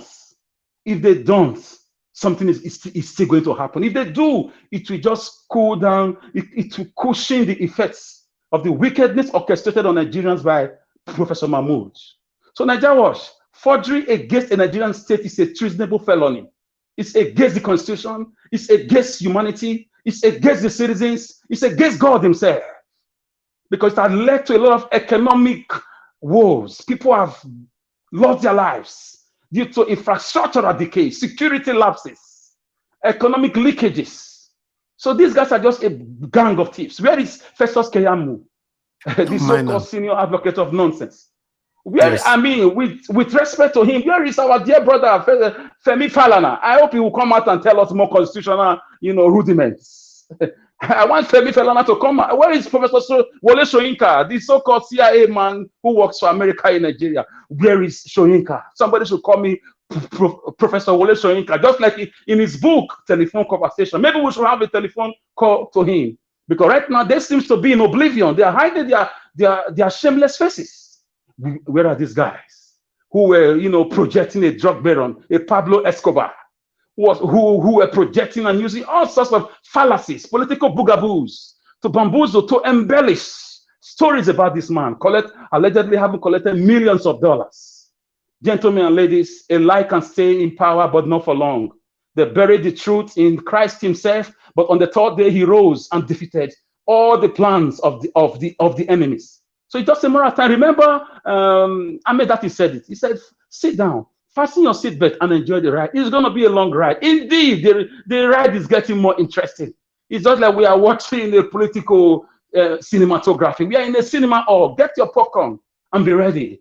Please, I want to beg everybody, remove your investment. If you have liquid cash, take it away from the currency. The currency is gone, because right now we don't know who is in charge. Who is the CBN governor? What are the economic? You cannot fix an economic currency with laws and rules. It's production power. What are you giving to the world? Export power. You are not talking about fixing electricity, fixing infrastructure, empowering small and medium businesses. You're talking about rules. You are going to fix CBN and the currency. Those are political, a political novice. They can't do nothing. The country right now is at a crossroads. It's now or never. It should be divided. If it cannot be governed from one place, it should be divided. We are not one. Or we should go back to Aburi Accord, confederation, where each regions will govern themselves with what they have and meet once in 2 years at the center, where senators and reps will just have a salary of 300,000 naira, while the major powers are given to the regional governors elected by their people. That's how it's going to be now, because the country is favoring one side and one side is suffering. A man from one side who won elections, you switch off beavers on him with some stories supported by shameless lawyers, judiciary, justices, and judges, and you are telling me to believe in one Nigeria? No, I say Kabuturi Getamenta to that. So Nigeria was, as usual, this Maombo Logomaki and Logomaki, I live here with Alobo Apacha. I'll still be here, Nigeria was. I stand with Emmanuel Agbogu, hashtag investigate and make sure nothing happens to him. We cannot tolerate another Mubad in his case. Thank you. God bless you, my lovely brother, Mr. Alex. I'm always happy hearing from you. God bless you. That's a wonderful submission right there. As for Emmanuel Agbogun, yes, thank you for your submission for that as well. Yes, he was a dedicated supporter of Tinubu. You know, this is one of the things that I talk about all the time. You know, you cannot continue to support what is wrong in the name of you like the person and all that. If it's wrong, it's wrong. Look now, the injustice is what they are doing to our brother right now. You know, we'll be talking about it for long, that these people cannot be trusted, you know, for any reason. Look what is happening right now. And the painful part of it is now, where are the APC people now? None of them is there to help him. None of them. By now, Emmanuel Agbogu don't even supposed to spend 24 hours there. But where are the APC people? Nobody is there to help him. So what is wrong is wrong. I hope the right thing happened. We'll take it from here, you know, and see what will happen. Thank you very much, my people. I appreciate every one of you. Please continue to press on the like button, help us to share. Currently, our like is 233. You know, we have about 600 people watching us. Today's Sunday, you know how it is. Our traffic is not very, very much. But please press on the like button. Let's take it at least to a minimum of 400, you know. Currently, is now 236. If you can hear my voice, press on it. And also press on the dollar sign, support what we are doing here. Buy us a coffee. That will be very, very nice. You know, I already got a support from Didi Anthony. Didi Anthony, thank you very much. May God bless you. Thanks for your support always. Guys, do the needful. Help us to share and like. For those of you that want to call in, because some of you were already calling in already, if you know you want to call in, the number is right there. In the next 30 seconds, I will wait for a call. If not, I'll call on the next person on the panel. 30 seconds I'm going to wait for. If you're calling in right now, is the best time for you to call in. You know, we have 20 seconds to go. 20 seconds to go. I don't like people calling in when my panelists are giving their submission. So you have the opportunity to call in right now. I think it's too early for me to be calling anybody back. So if you know you called before, just call back now if you're listening to me. 10 seconds to go. I'm calling on the panelists right now. 5 seconds to go. Nobody's calling in right now. Thank you, my people. Let me call on Engineer Francis. Engineer Francis, good evening to you, sir. It's good to have you on the show. How are you doing today, sir? I'm doing very well, thank you. Okay, I can hear you now. Thank you, sir. Can you hear me? Yes, I can hear you guys. Engineer Francis, please hold on. Let me come back to you. They are calling in now. Okay. You see, this is what I was saying. Okay. Let me come back to you, sir. Thank you very much, Madam Amaomi. Thanks for calling in. Good evening to you, man. It's been a while. Please talk to us. Yeah, good evening, Mr. Niger. Thank you. I'm happy to be back with you guys. I greet the panelists, all protocols observed.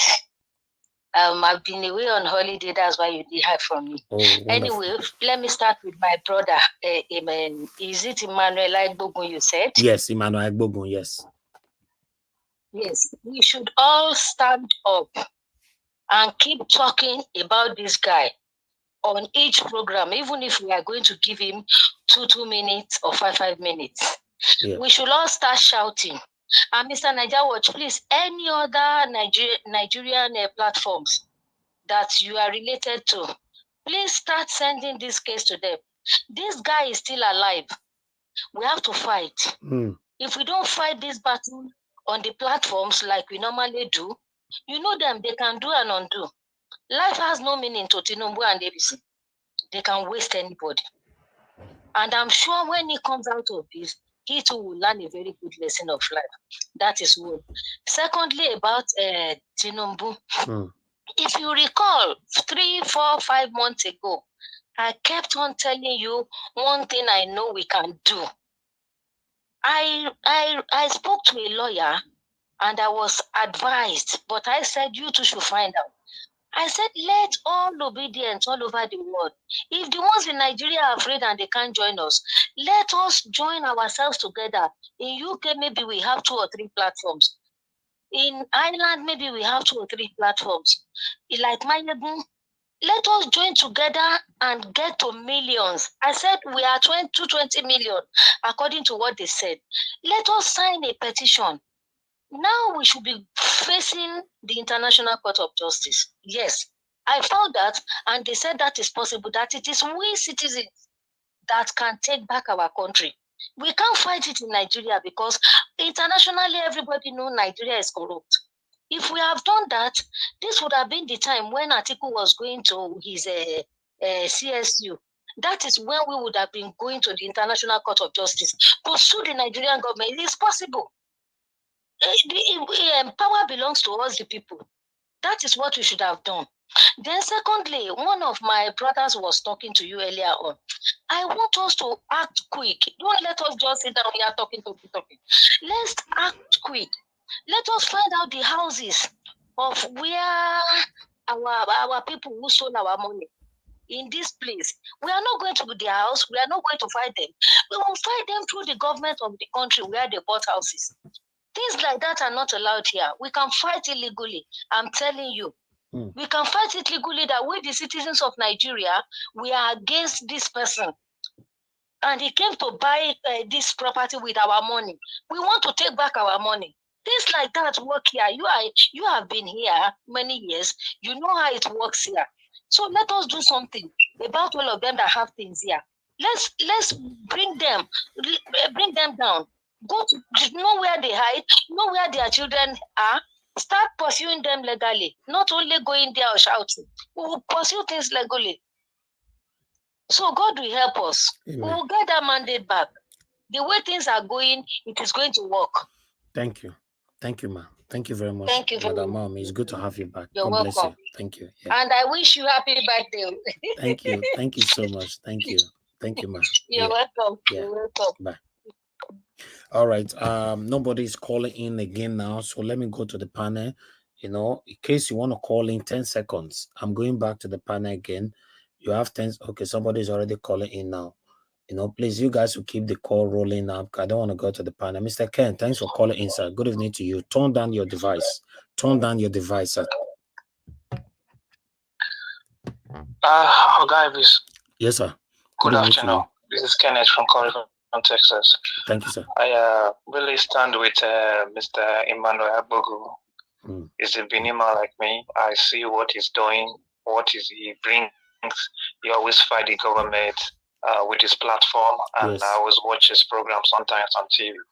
I stand with him in every ways. Please, we should use any way we can to help him out, to bring him out of that place, because Nigeria is not a country of law. It's a lawless place. Just pray that Nigeria don't happen to you. By the grace of God, hopefully they do the needful and let that guy go. As for the man that called himself the Lion of Bodilon, I know he's not the rat of Nigeria, because everybody look him like nobody right now. Because if Mesoma can be sanctioned through JAM, I don't see any difference between Mesoma and, in fact, Tinubu's own is even worse than what he did. Everything about him is a lie. Identity is a lie. Age is a lie. Tinubu doesn't want sitting down on that place because the disgrace he is giving to Nigerians in diaspora, we over here, is just too much. It's too much, man. Coming to these politicians that are coming over here to buy properties and everything everywhere. Well, we know one day Nemesis will catch up with them with the one that is catching up with the one in UK now. One day we'll be victorious. If the Supreme Court says they're going to do Tinubu's bidding, which we don't even hope on that Supreme Court because the guy there is his friend. The guy there is the one that he's the one that put the guys there, the guy over there, even before the election, he has already prepared this whole thing, waiting for today, the day of maybe we'll bring petition to him as Supreme Court. But I know one day, God will intervene in Nigeria's situation. God will actually help us and fight for us so that we'll get Nigeria back. Because our own aim now is to fight our country and take it back. We are here in diaspora, we are enjoying everything over here right now. But seeing our people back home, our heart bleeds. It bleeds every day. Let us use more platform to pepper these people so that they will know that we know what they are doing. Thank you, my brothers and sisters. Thank you, sir. The panelists, greet everybody. May God bless you. Thank you, everybody, for the good work you are doing. Happy birthday in arrears too. Thank you, sir. Bye-bye. Thank you, sir. Yes, sir. All right. One more call so we can go back to the panel. If you're calling in right now, please, just one more in 10 seconds. 10 seconds and I'm done. 10 seconds, 5 seconds, 4, 3, 2, 1. Thank you very much, my people. I'll come back to anybody that call in now. I'll have to pick your call later on. Let me go back to the panel. Engineer Francis, thank you very much, sir, for your patience and your understanding. Please, I'd like you to talk to us. Good evening to you, sir. Good evening, and thank you, everybody, for representing. I would like to address one issue. If Ms. Oma took the exam, but she adjusted the figures with regards to her score, and that is forgery. Good.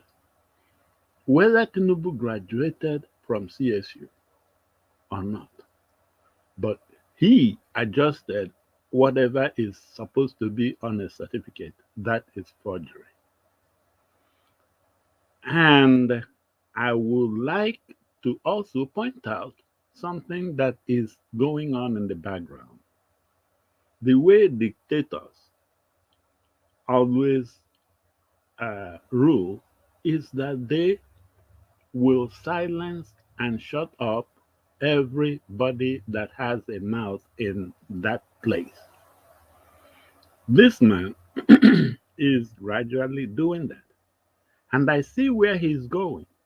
Because when the Supreme Court starts to hold, he will now use this as gag order to silence and shut all of us up so that the world doesn't know what's going on at the Supreme Court.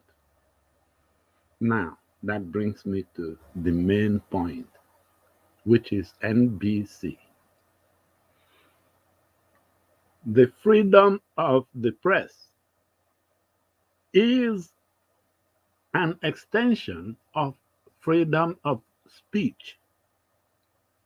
Each and every citizen, or non-citizen, but each and every individual in that country has that alienable freedom of speech. And that I have already quoted Patrick Henry, who we hold as the founding father of freedom of speech here in the US. I quoted him when he said that though he may hate everything you have to say, but he will still fight and give up his life for your right to say it. Now, these guys that call themselves the big guys don't even see where this thing is going. Let me call on the chiefs, on the Igwes, the Kabiesis, the Obas, the sultans all of you guys, this man is shutting up your people, the people that you are their king. When he can go to the polls and grab where they voiced their votes, he will grab it and twist it. If they voted against him, he will twist it that they voted for him. That is twisting the voices of your own people. If you, even the bishops and all those clergy and the so-called men of God, those people that come to your church, this man is shutting them up, denying them that basic human right of freedom of speech. He has now brought it to the TV industry. The point, guys, is this. If you Kabiasis, if you sultans, emirs, igwes, if you guys are that useless, announce it to your people and let them not even take any word from you anymore. If they take words from you, you should be able to defend their voices and let their voices be heard.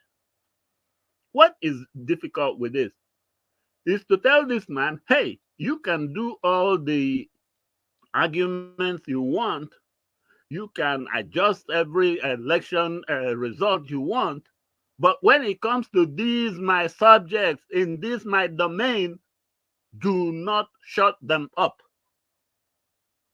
Where are the Ganifa Emis? I'm quite sure that God did not give us only one Ganifa Emi in this country. Where are the ones that are left? Wake up, arise, and fight. This thing, everybody is looking at it as, oh, it doesn't concern, it didn't concern, affect me, so that no problem. For now, I'm okay. That's for now. If he succeeds in this, guess where he's coming next? It might be you. And next, it might be the next one. Before he invokes whatever power the Constitution gives him to shut up all you chiefs and cabieces and igwes and obas, and before he invokes something that will now start shutting you guys up, speak out now. Speak out now. If a little girl of 18 years that falsified her result could face the kind of everything that came from even the National Assembly, how about someone that forged his certificate and is using it now to be in that #1 seat? And you guys are not saying anything. To the extent that our National Assembly had to create, have some meeting or committee to handle a little girl with JAMB. Yet that assembly has not even had any meeting on this thing, especially when it came out from CSU plainly that this man forged the document. Whether he attended or didn't attend is immaterial. The point is that the document he handed to INEC was not issued by that institution, and they said it plainly that it was not their document. So whatever you guys are hiding, are you guys stupid? Can't you see that if you leave him, he will keep going until he gets to you? Now, the next thing is, if he succeeds in this one, he will push it further so that when the Supreme Court starts holding, no news will be coming out from the Supreme Court. They will tell us that it's pro-judice or pro-whatever nonsense they use to tell you guys that you're not supposed to say anything on a case that is going on in court. That's nonsense. Over here, we even, in fact, we discuss it until even the judge, if the judge is listening, guess whatever it is. It's the jury. That's the reason why juries are sequestered. And sequestration means they are put in a hotel with no TV so that they don't hear what we are discussing about the case that they are handling. So America made provision for that. But that does not mean that we cannot discuss it. Because I listen to like Abati and company. Whenever it is a situation where they are sure that they have been caught, they will say, oh, that is before the court, that nobody can discuss anything about it. That's nonsense. That's in the days of Abraham. In today's date, no. The media, the social networks and everything has made it in such a way that it cannot be, it cannot hold. Because anybody that goes into that court can come out of that court that same minute and write what he or she observed.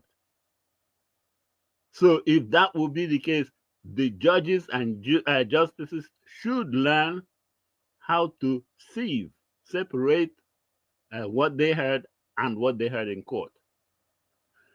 Having said that, please, I appeal for the last time to you guys, all the Obas, all the Kabiasis, all the Sultans, all the Emirs, all the Igwes, all the chiefs, please, if you see those subjects, in fact, tell me or show me any one area where some of your subjects' voices were not shut during this election. And when I say that their voices were shut, is this. If they said, I vote for Titobi or Abubakar, and at the collation center, they twist it to say, no, it's Tinubu. That means that their voices have been shut. As a matter of fact, that is your responsibility to your people, the people that you rule, to make sure that they are not disrespected in this kind of manner. Yet you are there eating and dining with the one that is buying your people, shutting their voices. What nonsense are you guys looking at? Please wake up and defend your people. In the olden days, things like these are things that cause intertribal wars. And yet you're sitting there not knowing, and or you know, but you're not addressing the fact that this man has insulted and assaulted your people by taking their voice and giving it to someone else. Well, you can say, oh, that's election matter. Fine. But I want you to get into this. If Ms. Oma can get the kind of national attention and punishment instantly, what then are you doing about somebody in Tinubu's seat? What then are you guys doing? Arise, wake up, and fight, not for Nigeria, but fight for those people that you are ruling. Fight for those your subjects. And all you priests, all those your church members, fight for them too. Because their voices have been twisted. Everything they said in the election has been twisted. And this man keeps forging every document and twisting everything. Please, you can only live and die once. Why can you not stand up for your people? And the spirit of Ganifa Emi that's in any of these attorneys in Nigeria. Their own bullshit, if I may use, pardon my friend. Sorry, yes, that's a strong language. It's a strong language. On television, it's unacceptable. They couldn't even lick their own vomit. The food they cooked, they couldn't eat. Why do I say that? The school said, we have a couple of vendors who will help us to print whatever they print. And because we are such a school of that nature, we don't have a format, we don't have a way of verifying, we don't have a way of authenticating even the ones that you're saying. We didn't issue that certificate. We don't know where he got it from. He could have gotten it from El Dorado or even from Oluwole, very close to his house in Lagos. And you think that decent people will not have this conversation. I ask you, Sheung, flip it back. If this had been maybe, I don't want to use President Buhari's name, if this had been Mamadou Jallo, that was the president that was bringing this kind of document, do you know how the media would have hounded him? Do you think it was easy for, what's that guy's name, the former speaker, Salisu Buhari? Do you think it was easy for him as a young man to come and say, I'm sorry, I told a lie and left the scene? Do you know what is called the Bushido Code? The Japanese have a Bushido Code that was similar to the code of the Yorubas. When a leader misbehaves to a certain level, the Yorubas tell you, go and open the calabash. That means go and commit suicide. Because we have a phrase that said, death is better than dishonor. How can this man sit down here and be telling me jargons? Look, my brother, the court will do what the court has to do. I'm not impugning the justices. I have all of the confidence in them that on the strength of it, they will look. But let nobody come and start to prepare the mind of the Nigerians as though the court has not even listened to it. Right. Did we go all the way to America to go and fish? No, we didn't. Right. We went to America because we were very convinced that something was not right. And even when we went there together, you know what they said? They said they would suffer irreparable damage. The document they should have simply produced if they had it. And they were dancing left, dancing right, running up and down the place until we dragged it out of them, and everybody now knows them. They are funnies. All right. Mr. Moka, does this kind of discovery or this expedition, if I may call it, in one way or the other taint the mandate of your party, or in one way threaten the chances of your party going into the Supreme Court? No. It does not at all, Shehu. I mean, there's nothing, said or discovered in the U.S. And by the way, let me clarify something that Shehu just mentioned. The president did not get his lawyers to resist the unveiling of this record, not because he has anything to hide, but because he has, rights, the right to privacy. That's a liberty that we all have. And his right to privacy is not vacated. I bet Moko stop this video. This is so disgraceful. This is so disgraceful. I decided to play it again because I see a lot of people are referring to it on Twitter, everywhere, and we have not, although we played the 2 minutes of it, but the other side of the APC people, how do you guys, you are talking about somebody's entitled to his privacy and all that, a number one person in the country? Now, wow. Meanwhile, let me call on the next person to talk to us, my people. Thank you very much for your time with us, my people. Press on the like button, help us to share. Rita, I can see you right there. I have not seen that for concerning Festus Sakamo. I don't know. He appeared in a video, or is it like an article? I've not seen. If you have it, please forward it to me. Madam Ellen, thank you very much for joining us. Good evening to you, man. Please talk to us. Thanks for your patience as well. And then Helen, are you there?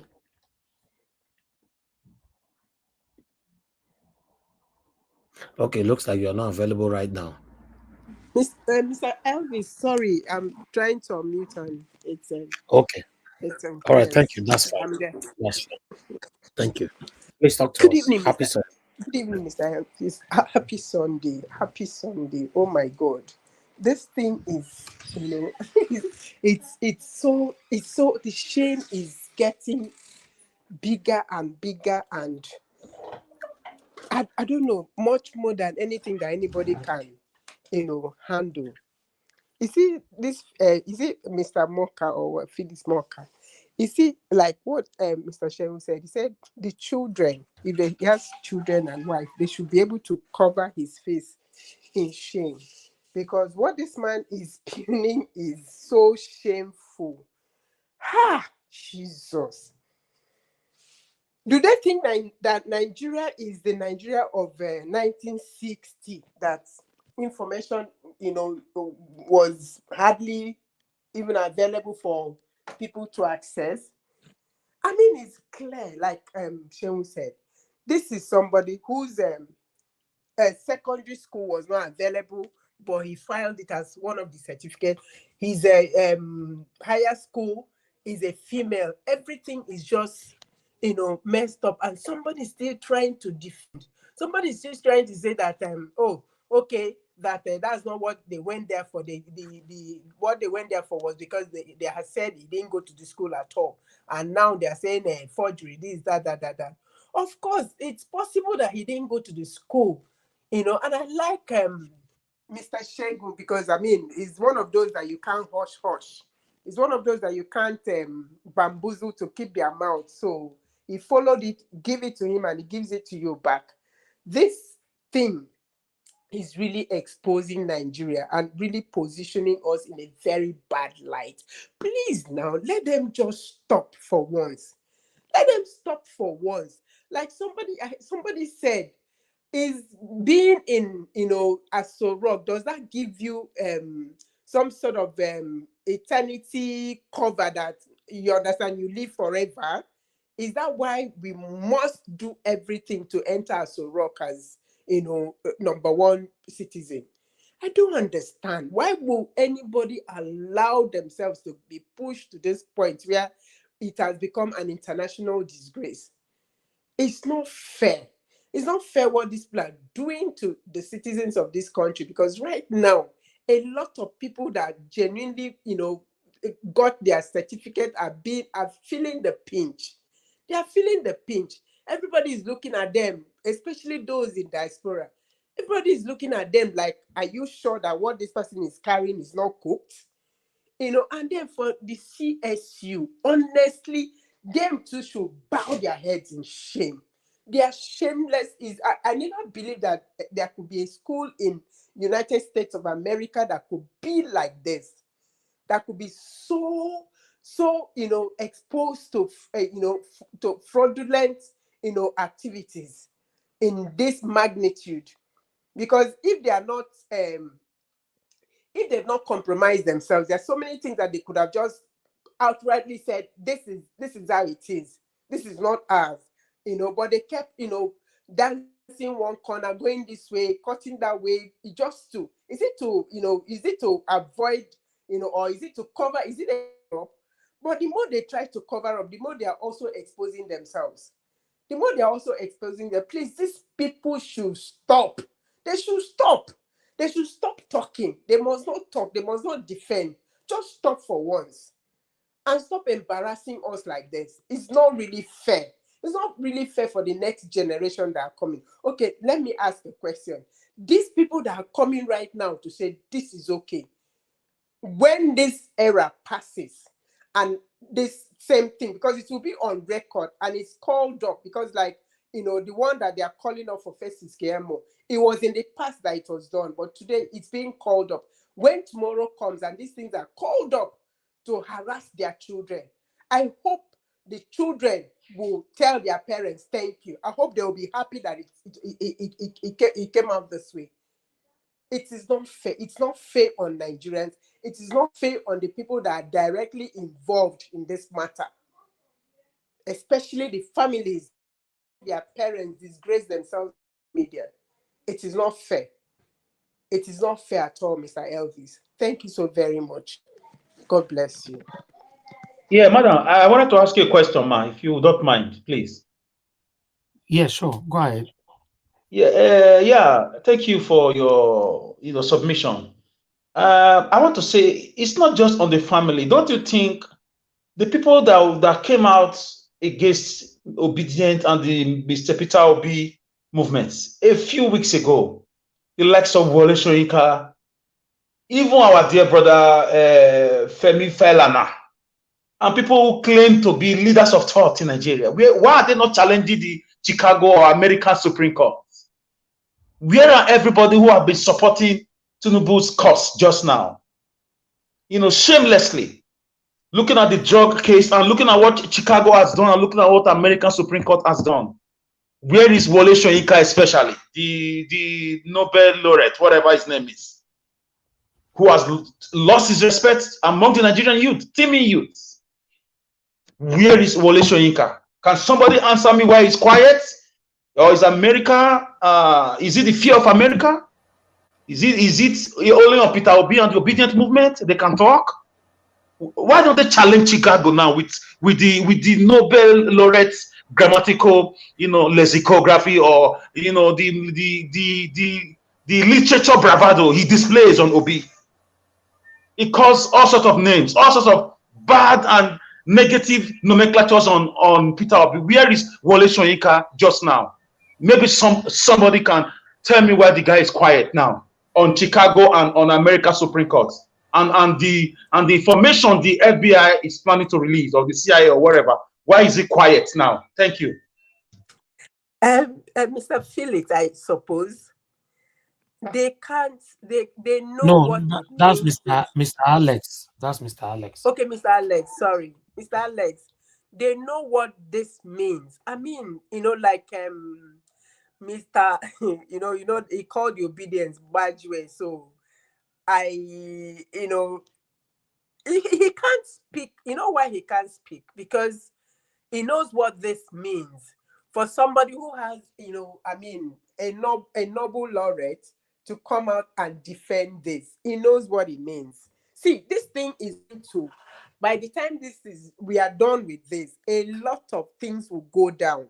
A lot of people that had that had international recognition, you see a lot of them may possibly lose that this in recognition because of this, because of their involvement, no matter how little it is. So a lot of them are actually hiding right now because they know what it is. Is it like you mentioned FFK, you mentioned a lot of them, they can't speak. Nigerians will call them out, and not just Nigerians. A lot of international medias now are reporting this case, and they are reporting it the way it is.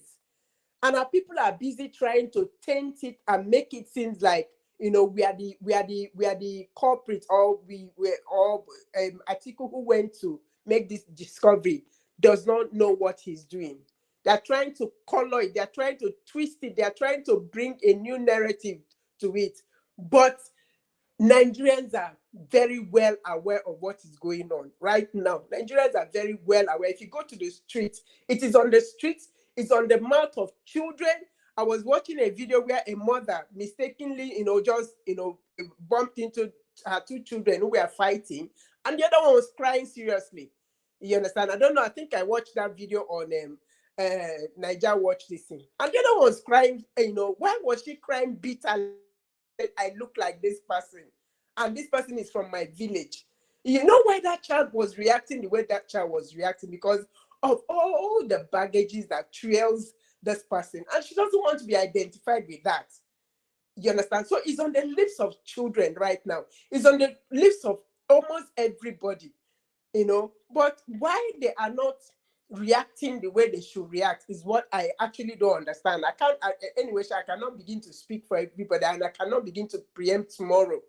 But I know that this is on, and by the time this is over, a lot of people that will take the decisions that they will take may not find it funny at the end of the day. So it's really, a bad one, and it's going to have, rippling effects on a lot of things in this country. I want to believe that maybe this is happening so that so many things will need to be corrected, because for a long time we have allowed so much baggage, to go around. Can you imagine that the entire system, the entire system is not you can't say anything good about the entire system. You know what I mean? From the judiciary to the to the legislature to the exec, everything, there's a total collapse. There's a total collapse, because if there was none, we shouldn't even be arguing this. We shouldn't even be talking this, because you cannot file in lots of fancies everywhere. So who is busy making the mistake? They should be called to order. They should be held responsible if these mistakes are coming, from people. So shouldn't you sit down and ask, who are these people doing this to me? Does it mean that they actually want to bring me down? If you don't have a Dekunle, you have something else. If you don't have something else, you have F. And then they will say it's typographical error. Why should one person have so many typographical errors and discrepancies everywhere? Just one person. Haba. People should spare us this shame now. People should spare us this shame. It's really not fair. Let it stop. It has to stop. Thank you. Thank you. Thank you, Madam Ellen. Madam Rita, I don't see you already. Thank you. Madam Ellen, thanks for your submission. Yes, I understand. Most of our elders, these names that my brother were calling just now, where are they? Where are they? You know, my brother, those people don't tell us directly that they are not there for us. They don't care about us. You know, people like I don't remember a name again since we don't commit this crime or whatever. I don't remember a name again. You know, what's they call him? You mentioned a name just now. You know, so the truth of the matter is our duty now, our responsibility now to fight to have our country back. If not, some of these satanic elders will continue to benefit from what they have created, while you and I will continue to lament. Yes. Thank you very much, people. I appreciate you all. Before I move on to the next, Madam Rita just coming in. Madam Rita, thank you. You came in the right time. I would like you to talk to us. Good evening to you. Good evening, good afternoon, Domo, Mr. My brother, Sir Alex. It's so good to hear from you. Good afternoon, Engineer Francis, my darling sister, Madam Helen. I'm very proud of you. You're joining us from Port Harcourt. God bless you, Matt. Every time I hear your voice, I'm like, oh my God, these are the Nigerians we're talking about. Like they even live in Nigeria where there's no light, there's limited information, everything is just limited. It's a struggle, and yet you still come here. People like Madam Helen, Mr. Alex, you still come here. I don't know. I don't know how you guys do it. God bless you. God bless you, Mr. Alex. God bless you, Madam Helen. God bless you. God bless you. And I want to say good afternoon to my mommy diaspora and everyone in the panel and those people watching from home. Yes, it's a great time in our lives. It's a great time to be alive. And we should just keep the fire burning. What do I have to say? You know, people like Festus Akamu, people like this one that said is a Harvard Law School grad, Mr. Felix, the one that came on channels. There's a plethora of them, like Professor Badure and the rest. Madam Rita, please, before you move on, I don't know if you can do me a favor to let's take this article of Festus Akamu together. Sure. Please, let's quickly take this together. If you can help me just read from that side, you know, because it's quite tiny here. You know, let's take it from here. That is him right there. He has finally responded to this certificate saga.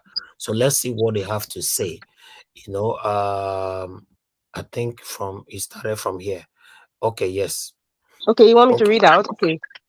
If you can, please. Thank you. Okay, yes, I will try. You can go to the beginning. I think okay, this is... No, there was one before you flipped over. I don't know. It's from his Facebook. Okay, if you want me to start reading from here, that's fine. No. It's from here. It's from here. It's all right. Are you or sure? Did it start... No. From here. Is it from here? Okay, yeah.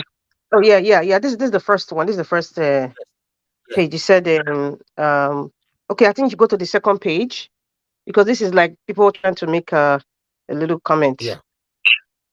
Yes. Okay. No, not that one. I'm not sure. This is it. This part is. It seems like the last part. Okay, I think this is the one to read now. This is the last part. This is the last part. Yes, Yipo should also tell him to call for the suing of American school. Or he should call for their what's it called for DSS to go and meet them up and arrest them in America. Okay, let me start from here. It says, I have been, this is a post by Festus Akamu on his Instagram page. He said, I have been a defense and prosecution lawyer at the highest level in criminal trials for more than 30 years. And he put it on the uppercase like he's shouting to himself. He said, you cannot allege or prove forgery except the purported maker of the document denies its authenticity or there is an uncontradicted evidence of a forensic report that categorically says the document was deliberately altered or concocted by the person who uttered in a legal sense or issued it.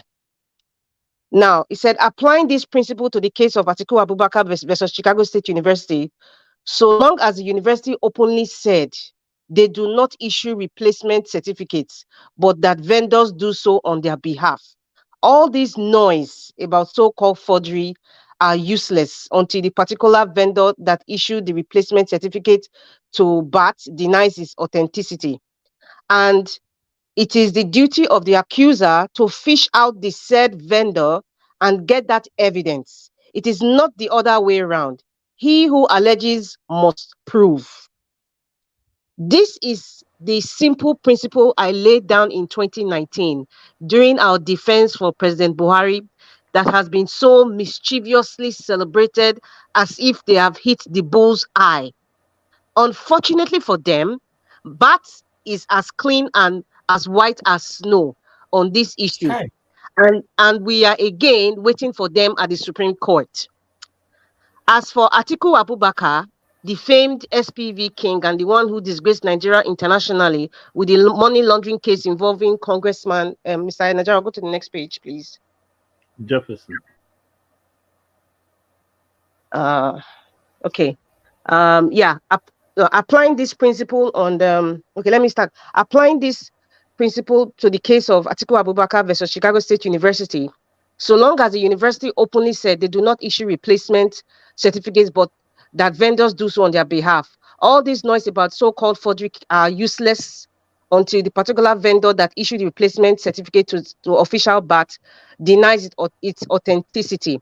And it is the duty of the accuser to fish out the said vendor and get that evidence. It is not the It other looks way like around. it's the same thing.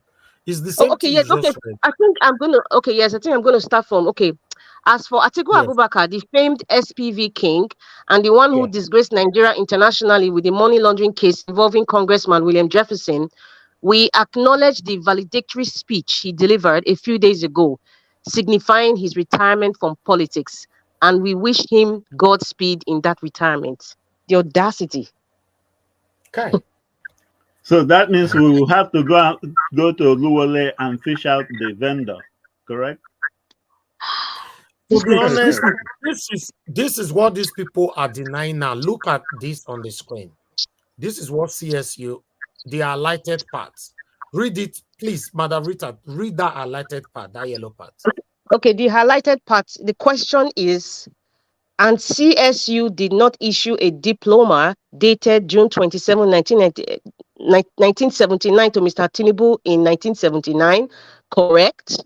And then the answer from CSU says correct. Correct. That's it. We didn't issue it. That certificate submitted to INEC. So what are they defending now? No, Kayamo says that we should go now to Oluwole to fish out the vendor that did it. Basically, Engineer Francis, that's what he's saying, because he highlighted the part of saying the CSU said that they do not issue certificates, that they give it to a vendor. So who is the vendor now? Oluwole? Oluwole, we should go there and fish We out. should go there and he not termed him as white as snow. I see. I really feel like throwing up. I really feel like throwing up, and he says the man is as white as snow. Hi, man. Sometimes I think God, the Almighty Creator, He's too patient.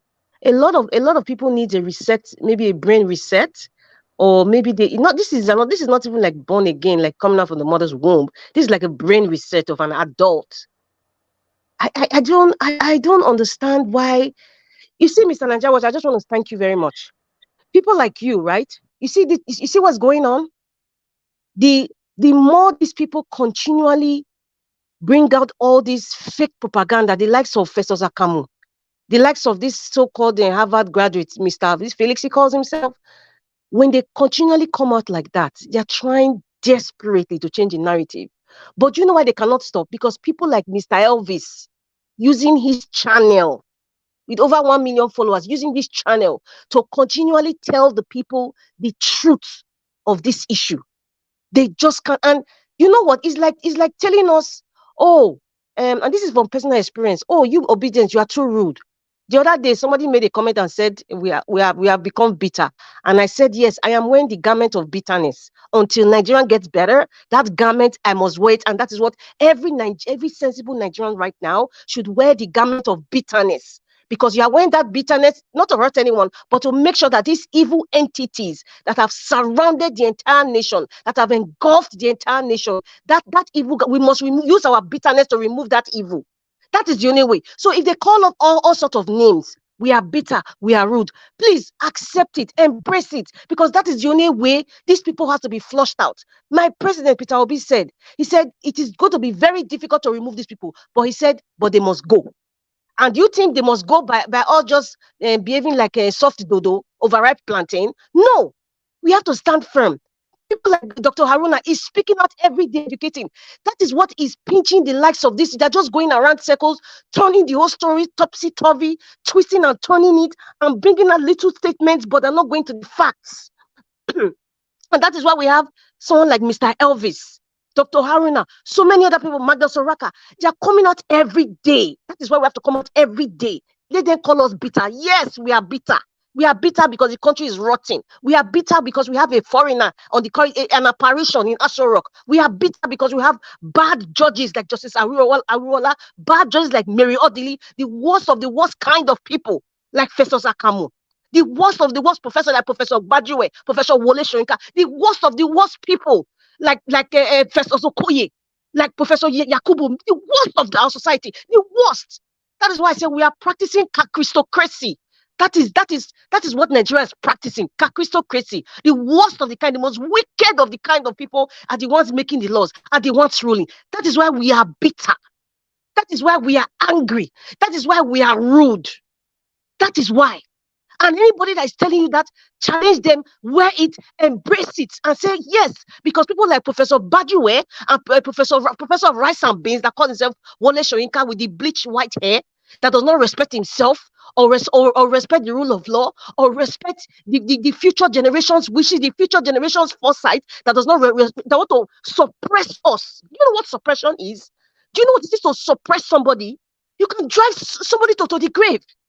The media is suppressing us. They are attacking Mr. Elvis channel. They are pressing you. Do you know what depression? Somebody is pressing you down. Their knees on your neck. And what are you supposed to do? You should just be lying down there. You go and waste. So that's why we have to be bitter. Let them use any adjective to describe us. It's okay.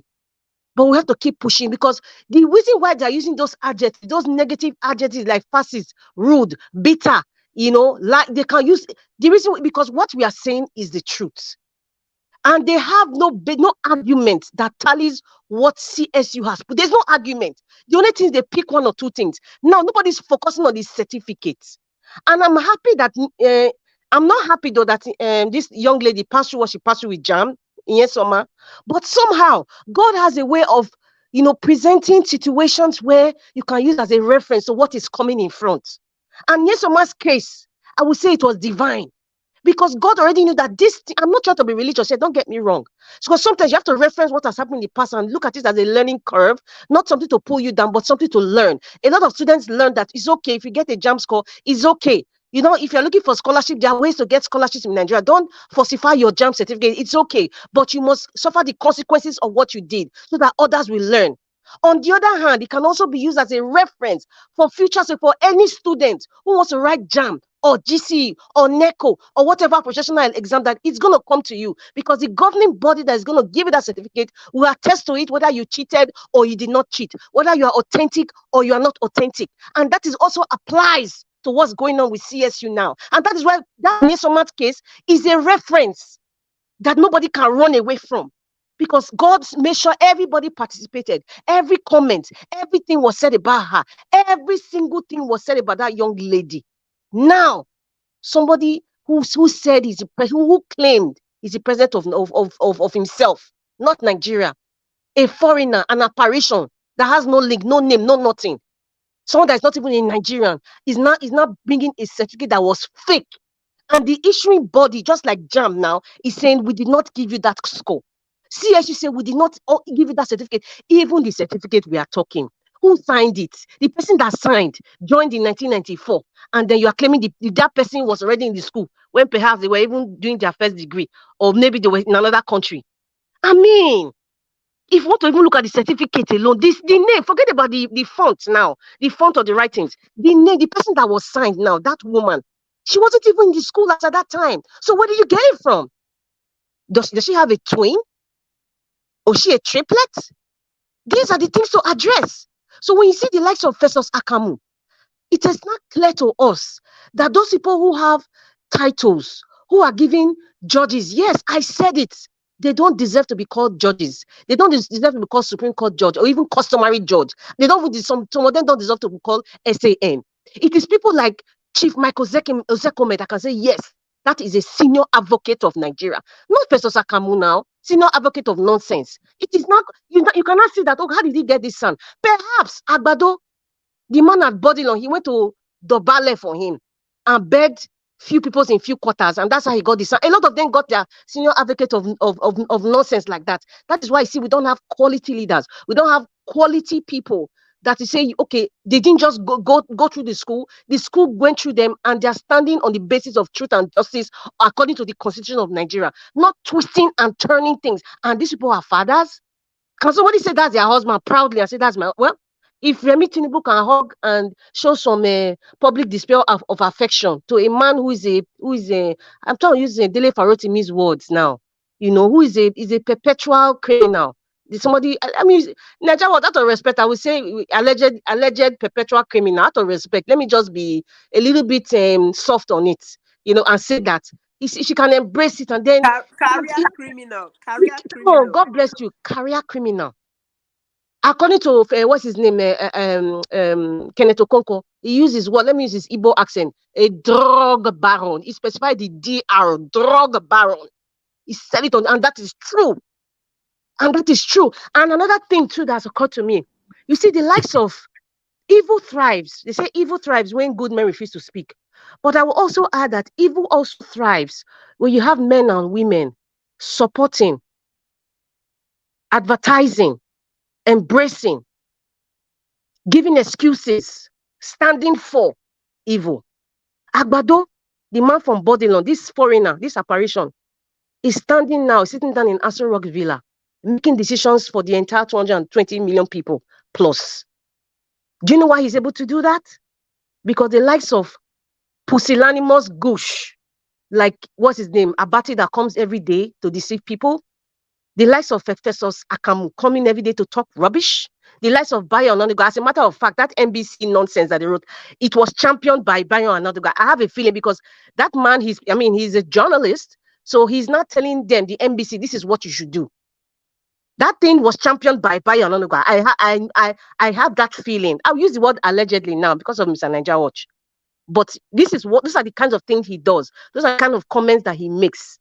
You understand? So he, the one that directed them, of course, allowed by Agbado to say, go and tell the NBC this is what they need to do. But forgetting that the likes of Kenneth Okonkwo that knows their constitutional right.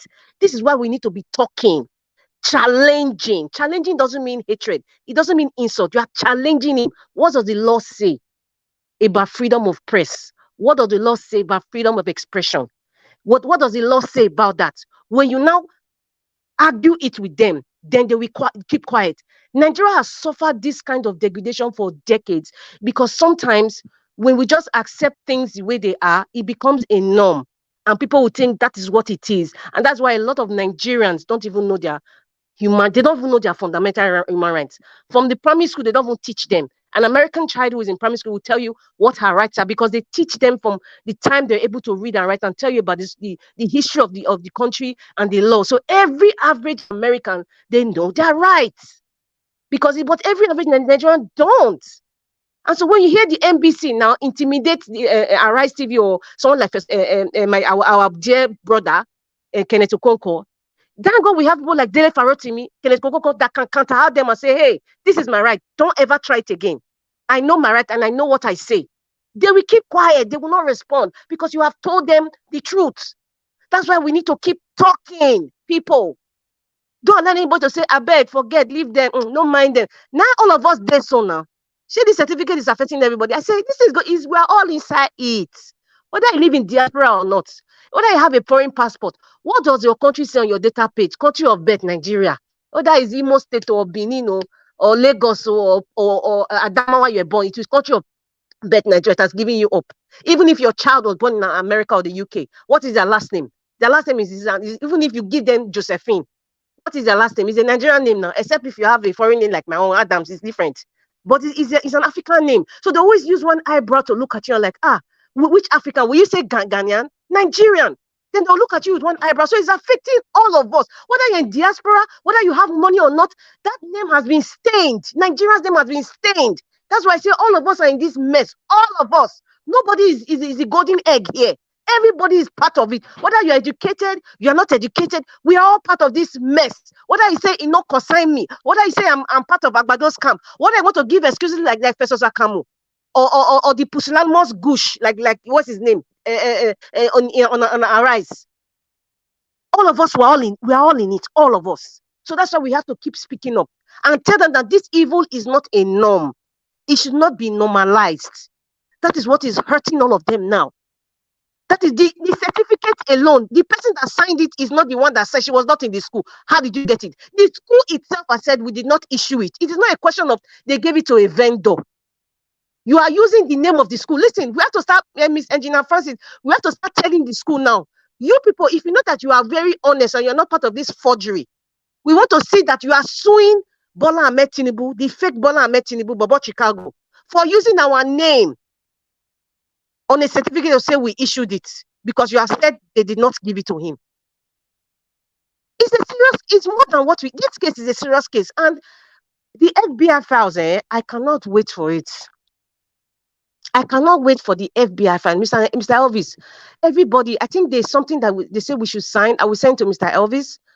We need to start signing petitions. Everybody, make use of your social media, your WhatsApp. You can't be sending messages or WhatsApp that are not relevant to be sending messages where you have to sign in petitions. Sign it. Every information you have, put it out there. Keep sharing. Even if people will say, I better stop sharing this message to me, I don't want to hear. If that one doesn't want to hear, 10 other people want to see it. Keep sharing it. Because everybody needs to be educated. Everybody needs to be aware of the main matter. So when the likes of Akamu comes out and write rubbish, they will not know that this man is not even a human, he's not even a man. Because a real man stands for the truth. A real man stands for, these are not men. These are puppets. And what are puppets? Somebody is controlling you. So the likes of all these people are the ones that are making Agbado do what he's doing.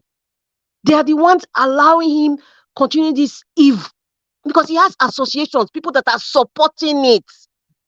The wings are very strong. So the wings will start breaking those wings. People like Akamu will be breaking those wings. He will not have the guts to even come out on TV. But another will not see anything. FFK has not said anything now because they have not given him envelope. They will give him envelope now filled with plenty corn.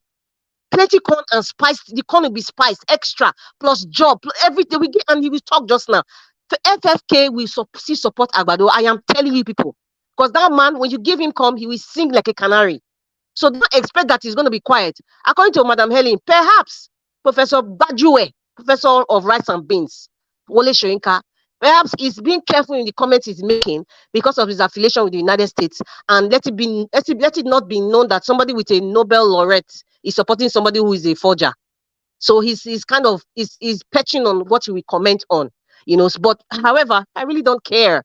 Nigerians really don't care. The woman who is suffering on the road really don't care. The woman who is in a hospital that has no medicine, no treatment, she really doesn't care whether Professor Badure speaks or not. We don't really care. What we care about, we need to spread out the information that this man is a perpetual forger. This man is an identity thief. This man is not fit to be even the head of his family. I don't even know if he has a head of his real family. Whoever his real family is, he's not even fit to be the head. He's not. So, Mr. Elvis, I don't want to talk too much. Thank you very much for giving me this opportunity. And everybody, good afternoon. I'm still here. Thank you, Madam Madam Rita.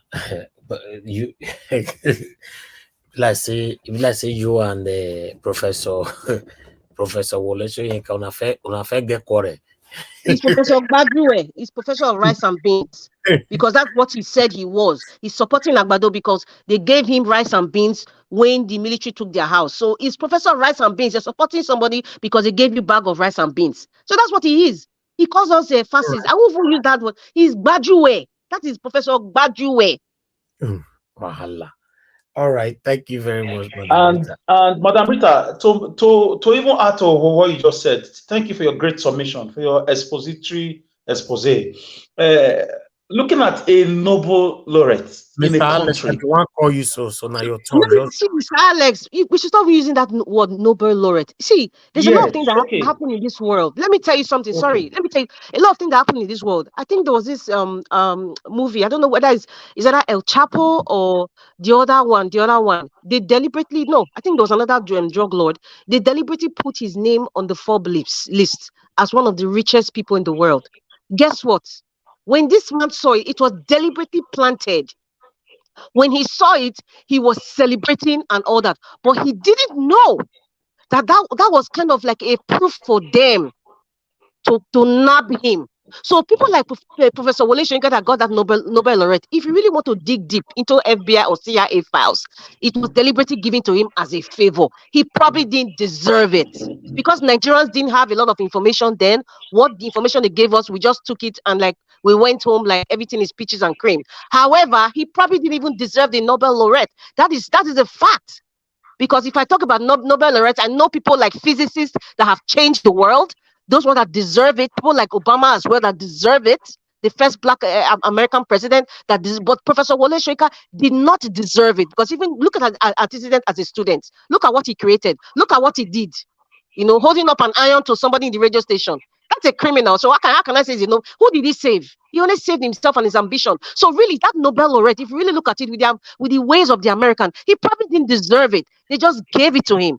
All these big bodies like Forbes, all these Nobel laureates, listen, there's so much politics going around this thing. They know who they give it to genuinely, and they know who they give it to just to pay them for something that they did. So please forget that Nobel laureate in abeg. It's not Yes, changing our blood. Abeg. yes. Thank you. I'm coming. Yes, I'm coming from another angle. My angle is, yeah, you are right. My angle is this: haven't rubbed himself with this red oil.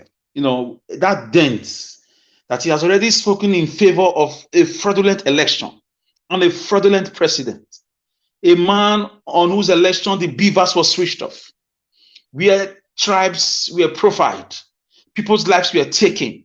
He pretended he was not around when the cacophony and the political cataclysm that hit Lagos happened. He came out to defend and spoke to defend APC and spoke against the obedient and the obey movement. Now that the Chicago school have done their work, Supreme American Court have done their work, American people have done their. What is his own say now? Are they going to call the DSS to check America because they said he called OB movement narcissist or whatever? Was he going to call Chicago school now? Is Chicago lying? Are they not? Are they a fascist movement? According to him.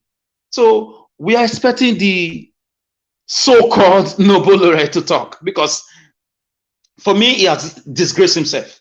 He ought to speak up, in apology to the world. Because being a Nobel laureate, whether he got it through the fraudulent means or through favoritism or nepotism or despotism or any way, you can't take that nomenclature from him. He should speak up right now in shame or speak up as a man to say, okay, I'm sorry. I messed up. America is the greatest country in the world just now.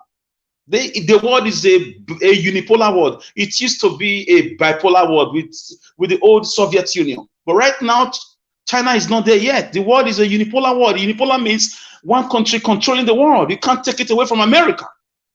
So I'm sorry. I just think he has embarrassed himself. He has embarrassed those that believed in him.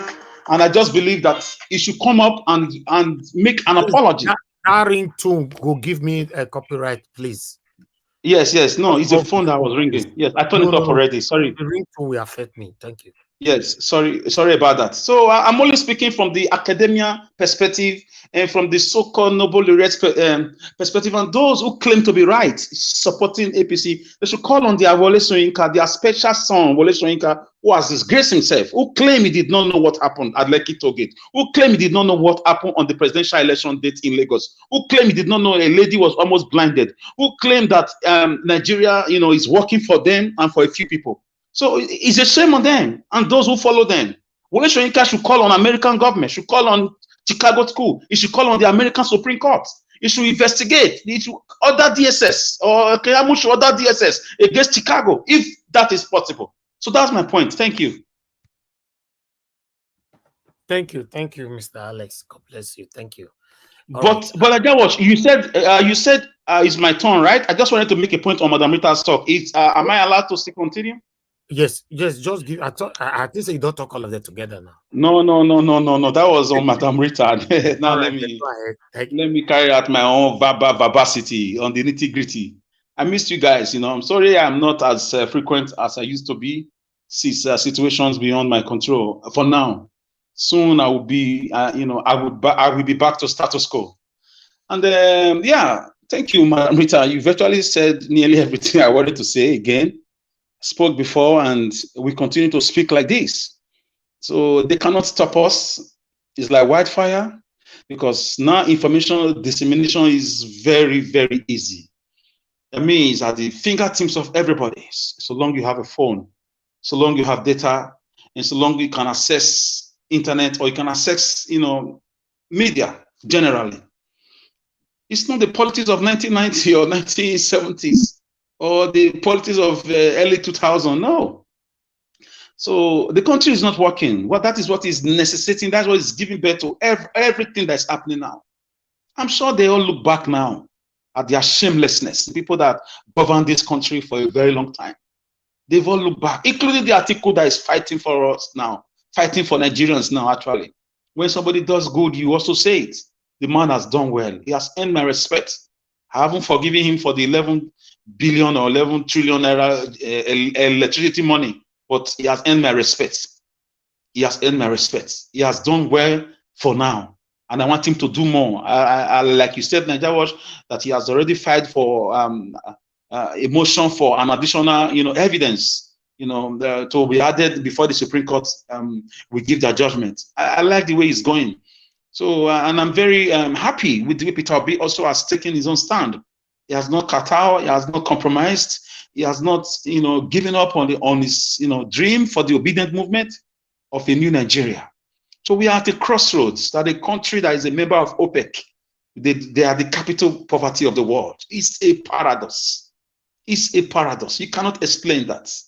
It's a shame on everybody who has been an head of state, a president, a minister, whatever you've been especially at the federal government and at the state level. It's a shame on all of you. Look at the country you are giving to your children and their children. Look at the country. Your children are running away from the country. What a shame. Name one American president whose child is working in Nigeria. Ex-president, American ex-senator whose child is working maybe in Senegal. So we should wake up to reality. And this generation of Nigerians, they are hot-headed. They are seeing how life is working across the world.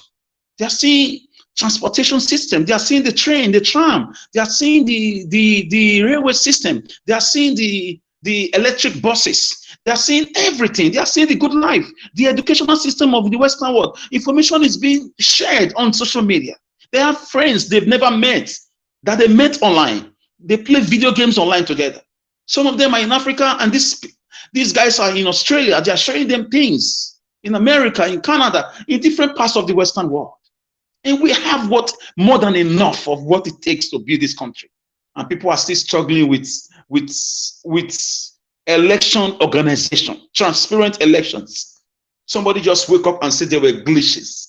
And we just, and we have a set of judges that has become so cantankerous, so nonchalant, so bambic, that they just trivialized it.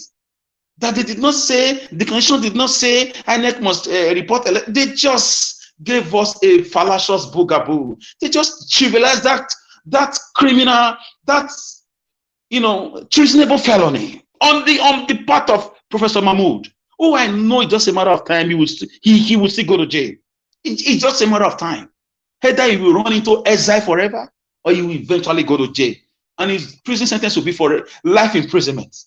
So I just want to join my voice as usual to the obedient movement worldwide, to Mr. Peter Obi, to Julius Abure, the Labour Party chairman, to the vice presidential candidate, and to everybody who desire a better country for their children Even if you are not in Nigeria, you are doing your bit. Even if you are praying, you are talking at every forum and every fora. I want to say we are in this together. We may disagree sometimes, but we are still together. Even those who do not come online again, but you sincerely desire a new Nigeria where children will have, they will beat their chest to say, yes, our parents gave us a great country and we'll move it forward. Or in Nigeria where the country will just be splitted if Obi will not be given his mandate, if the election will not be cancelled. Let that revolution come. When it comes, a lot of us will join. We will still join to secure our land. We will join to fight to secure the lands our forefathers gave to us. My great-grandfathers, to the 5th generation passed away. They gave these lands to my fathers, and they gave it to me, and I'm not willing to trade it for some political, jaguars who don't believe in, progress and development. I'm ready to fight in any capacity I can to fight for my land. So, gentlemen and ladies, I thank those in the north who are also joining us. I thank those, in the Middle West, those who are in the south. I know that an idea indeed whose time has come can never be stopped. Obi will get his mandate. Let's see what the Supreme Court will say. Because for me, to be honest, I don't believe in them, but it's up to them. If they like, they should do the right thing. They should bring this evidence and see how they can cancel these elections and order a rerun immediately, or bring all the election results together and declare the real results and make apologies to Nigerians for the display of the tribunal. The tribunal was a disgrace. It was a vendetta, a personal vendetta against Peter Obi from the legal luminary. It was just so personal, the way they were talking. So I believe the Supreme Court, being the apex court, will come around and make apologies and make amends. Because the disgrace on Nigerians just now, it has affected our passport, it has affected our currency, it has affected our security, the migration is increasing, the inflation is high, the insecurity is skyrocketing. It's just, so how many can you measure on? How many, what can you say? Nothing is, what is a continuation of Buhari borrowing syndrome. Now they borrowed another $1.5 billion a few days ago. The borrowing just keep going. Now, human rights activists across the country are crying that Tinubu's government have continued. They raised the alarm this morning that they've continued the borrowing syndrome of Mr. Buhari's government. So we are not going anywhere. It's the same thing. When we were talking during the campaign time that APC is APC, a man that brought in Buhari is coming. So the real producer of the movie is coming. What do you expect? It's a promise of the movie, and it's happening now. So I hope the Supreme Court judges will do what is needful. We grab the bull by the horn, even if they've allegedly collected money, but money, food for belly, belly for food, God will destroy both of them one day. We are going to die and leave this world, either by old age or by one way or the other. So guys, like I always say, Nigeria will definitely happen to you, directly or indirectly. Today, Emmanuel Agbogu is seeing it now. I hope those who are in charge of that case will go into proper investigation. You see our son, even if he's an APC guy, at least you have seen it now that the system does not even, they are like animals. Sometimes wild animals don't know their own owners, their own keepers. When they are hungry, they will eat anybody. So right now, what is happening to him, it should serve as a lesson, so that when he comes out from this quagmire, because they put him on a murder case, they might charge him to court and put him on a death row. Before you know it, they'll tell you, God forbid, he's gone. Just like that. If we do not raise alarm and continuously raise alarm that justice, investigation should be served, it should be carried out thoroughly, because we don't want another Mohbad case. Now that this guy is alive and he has cried out, I use this forum again to cry out to the necessary authorities. Edo State will not tolerate another Mohbad. Directly or indirectly, we want Agbogu's case to be free and fair. It should be investigated, and if he's not found guilty, he should be set free immediately. I call on the Commissioner of Police in those states to send his men quickly to Oko prison to find out why Emmanuel Agbogu and APC human rights activists should why he should be placed on a murder case. If really is not guilty, he should be taken out from there, because murder case is not a case you joke with in Nigeria. This guy, I never like him. If not for Mr. Naija Watch, I wouldn't mention this kind of name in my own submissions. But Naija Watch, as a leader, you are to us with what you stand for. We have to discuss what you bring here. So Nigeria is happening to him. Now I hope when he leaves that prison, he will come out a repented political man and take the message, the goodwill message of Mr. Peter Obi and of a new Nigeria to the APC people and make converse for us. So I will leave it here. Thank you, Mr. Najawas. Thank you, Mr. Alex, for bringing that on again. God bless you, my brother. We are going to be talking more extensively about Emmanuel Agbogun situation tomorrow by 5 p.m. Nigerian time. So we're going to do that first before coming on our normal 6 p.m. broadcast. So for anybody that want to join us at that particular time should join us. It needs to be released because we don't want to hear, other things have happened to him. So yeah, that's why we're crying out now. Meanwhile, let's move on and call on the next person to speak to us. We have people here that have not said anything at all. Mr. Edwin, thank you very much, sir. I would like you to talk to us. Good evening to you. Mr. Edwin, are you there? Mr. Edwin is the only person if you call on this platform. It takes him 2 minutes to respond. Thank you very much, sir. Good evening. Thank you, Mr. Edwin. My greetings to fellow panelists. I greet everybody. Comment section. Thank you very much for the numerous videos you've shown and those released written documents that were read. We thank God for everything, but one thing is clear. Those people agitating and fighting for him to remain in office, this certificate saga, what is going to bring for everyone, is also going to be for them. The same way, fuel is not being bought cheaper in Edo State, in Lagos State, and that is how the embarrassment internationally is going to sanction everybody. Because what they are doing, they think they are smart because they just want to have their way and make sure they remain in power. Like Auntie Rita rightly said, these people, they don't have shame. Wole Soyinka is another man who would have used this opportunity to respect himself and show that really he's a Nobel Peace Prize winner by coming out to say, well, at this junction, I was sorry and I'm sorry to all Nigerians that what I'm hearing now is detrimental to the life and to the respect of every Nigerian. But they don't want to do that. Instead, they are still looking for one way or the other because they are all tribal bigots. Nothing more than that. Now, as we are saying, since morning, allegedly, it has been on the internet where he has now tried to change one of his name now from Ahmed to Adekunle. This shameful act that does not end, every second he's still committing them because it is Adekunle that is now on the NYSC that he presented. This morning he was trying, and the obedience, they raised alarm and they quickly put it on net that he's trying to change his name from Wikipedia to Adekunle. No more Ahmed. And this is a man. And even the people helping him right now, they are supposed to find out and make them accomplished. They are even trying to commit more crime now. At the end of the day, what we are saying now does not matter to them. Well, I want them to also understand one thing.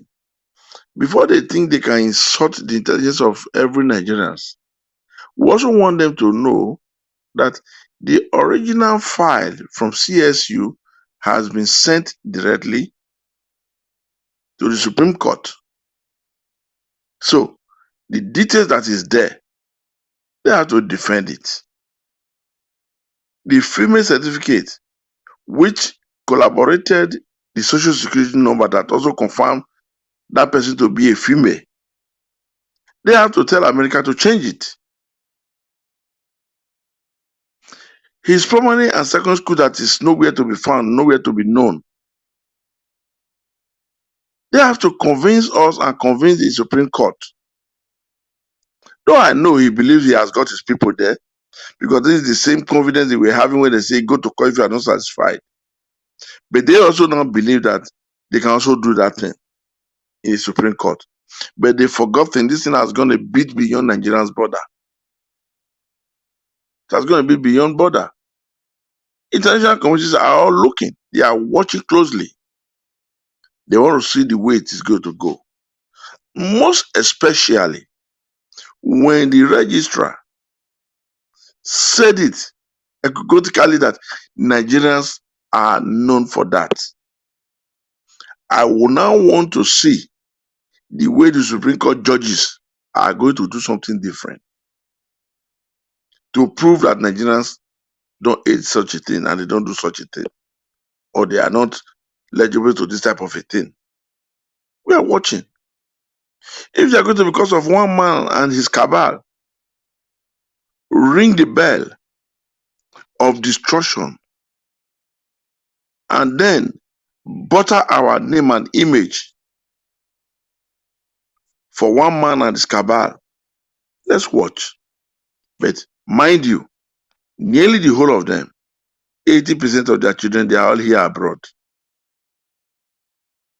That same embarrassment will touch one of them or two of them, their children, directly or indirectly. When they are not touched in person, their families here abroad will be touched.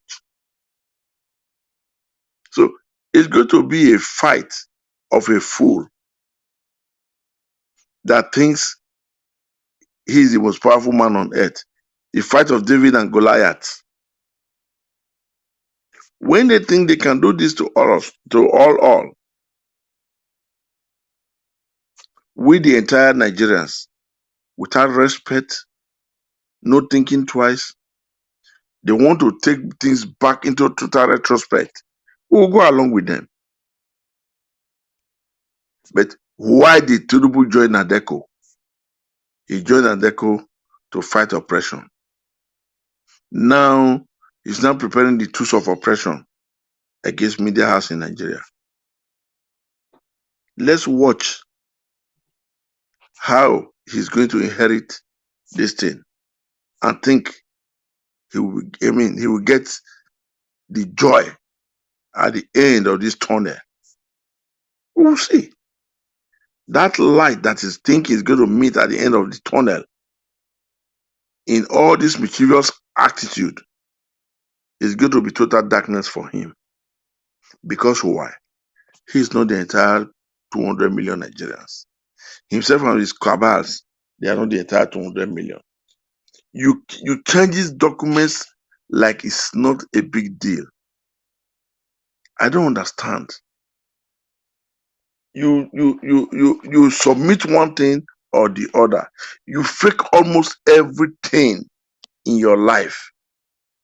Now, those people defending him, just wait and see what is going to come out of the FBI. We are all waiting patiently. We are not tired. If people are not tired, the 200 million Nigerians can also not be tired. Because people have felt it's your time, it's your right, and you must do it. I don't really know what makes people to feel you are better Nigerian than every other Nigerian, that it's your time that you must rule. You must be a minister. You must be a secretary. You must be a communication director. I don't really understand what makes you guys feel that way. Because the way you people are trying to handle this thing, I'll tell you one thing.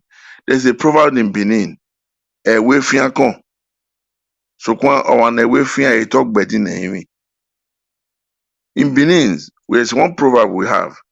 We believe goat don't bite. But if goat mistakenly bite you, it must lead you to the world beyond. No remedy. So, if you people think Nigerians are goats, they don't bite, they are harmless. But at the time they mistakenly start to bite, or they start to bite at all, it's going to be over for all of you. Because what we are seeing now, I cannot really understand why you people think, with a school said, and in their own submission, they were asked, can you authentify this certificate? They said no. They cannot. They did it verbally and on oath. You people are still trying to redesign the message because he released about 130 of you as wolf dogs that will go out there and scavenge for which way to damage the news and the information that is being said about him. And people are really out now doing it. You see, I don't know if most of you have remember what the Nigerian national item is all about. If people know what it's all about, I don't think most of you will be doing this thing. And again, at the time an illiterate succeed in using you as an illiterate, when they succeed in using you as you that is educated, then you now become a perpetual illiterate. And that's what this man is doing with all of you. He has no school set, no school certificate, no university, but he's using every one of you, even those of you that are even ready to back your doctorate degree. You are being used, and you are not seeing it as a concern to say, why do I even went to school at all? If this man can make me an errand boy, people are more or less like errand boys. I don't see anything different from errand boys the way this man is tossing you guys all over. The one who will tell to go to arise to go and lie, you come there, you start to fool yourself. You now present yourself as if you didn't even go to the world of education. The one he will now ask to go to marketplace, you go to marketplace, you will be worse than tomato seller when you are presenting yourself. The one he will send abroad, you go abroad and you go and fool yourself in international stages because he has told you go and do it this way. What is your personal concern? Your esteemed value for your own personal self. Not talk of the entire country now. That this man is using every one of you to destroy a place you call home, your country. Most of you have been to abroad. Most of you have also studied abroad. And this same Nigeria people are destroying now. The Nigerian government finance most of you through scholarship. And after backing your sound education, this is the thank you want to now use to serve Nigerian people, to destroy the entire society, to destroy the value. How is the mighty falling? It's so painful and it's heart aching when we sit down to think and take a deep breath and think of what people are doing to this country that has invested so much money and time on you people to grow up. But this is what you people are giving back in return. Total destruction and collapse. Dignify the name of a country that has given you so much and invested so much on you and your life.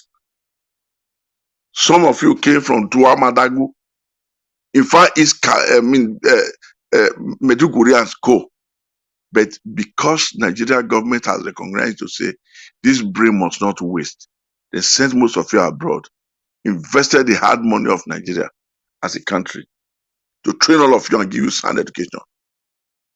At the end, the beast in you people overcome the human in you people by being a co-solicitor of destruction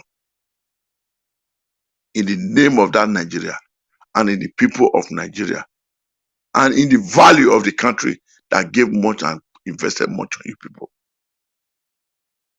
How is the mighty falling? But I tell you one thing. Every day for the thief and one day for the owner.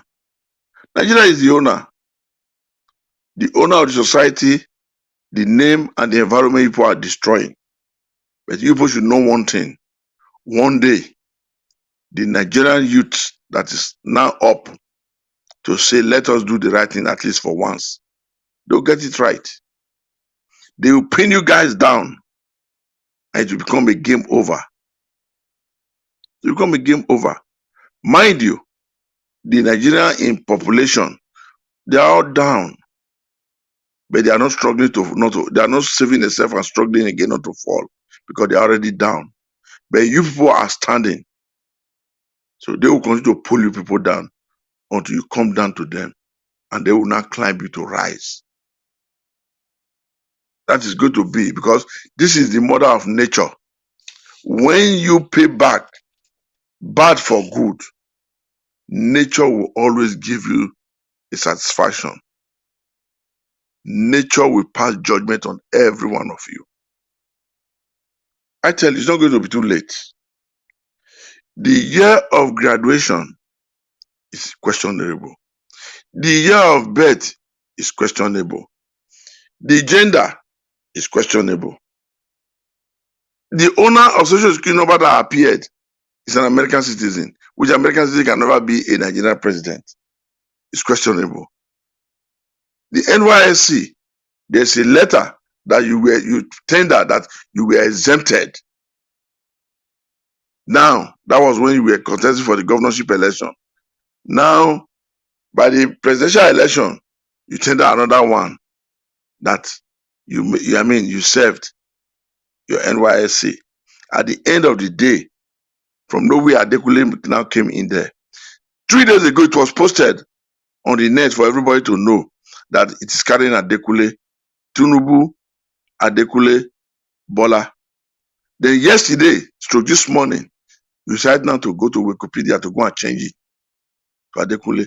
Now, where there is Bola all along, tomorrow when they now decide to compare them, what are you going to say again? APC members, you that are fighting for him, people are not seeing in that it's not going to complicate, bring up another total complication again all over. But you now say, obedience are after you people. Obedience are stubborn. They don't have respect. And they are disgusting in their attitude and in their manner, whereby all you said people are doing, you people are the architect of this avenue, of this gangsterism, of this destruction, of this shameless act. At the end, you people don't want to take and accept your mistakes. You people don't want to turn back and mend your footsteps where it went wrong. Instead, you want to call it the name of other party. Yes, Atiku maybe must have been before now done a lot of things wrong. But this time, he said, let's do it right. Maybe because he has seen that the youth, obedient, our principal has come to say, let this country now be right from now on. And he decided to support.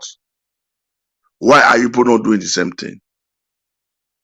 Why do you people say that to separate yourself from such a movement?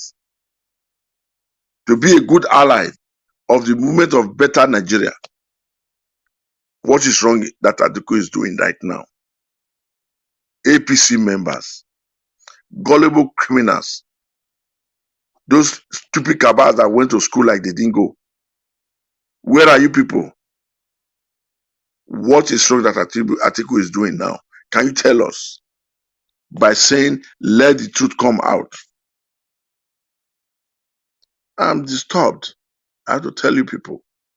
Because what I am thinking and my view to how this thing might end up there's no easy landing for it. And it's not going to be good for everybody. Both the good and the bad. Just ask yourself exactly what has happened now with petrol price. Has there been APC filling station? Well, thank you. These are questions you have to ask yourself. Check all we've mentioned. Recalibrate yourselves and then try to think which best way to help Nigeria and the citizens. Thank you very much. Thank you very much, sir, Mr. Edwin. God bless you, sir, for your submission. All right. Before I will call on a final submission, let me take these articles here.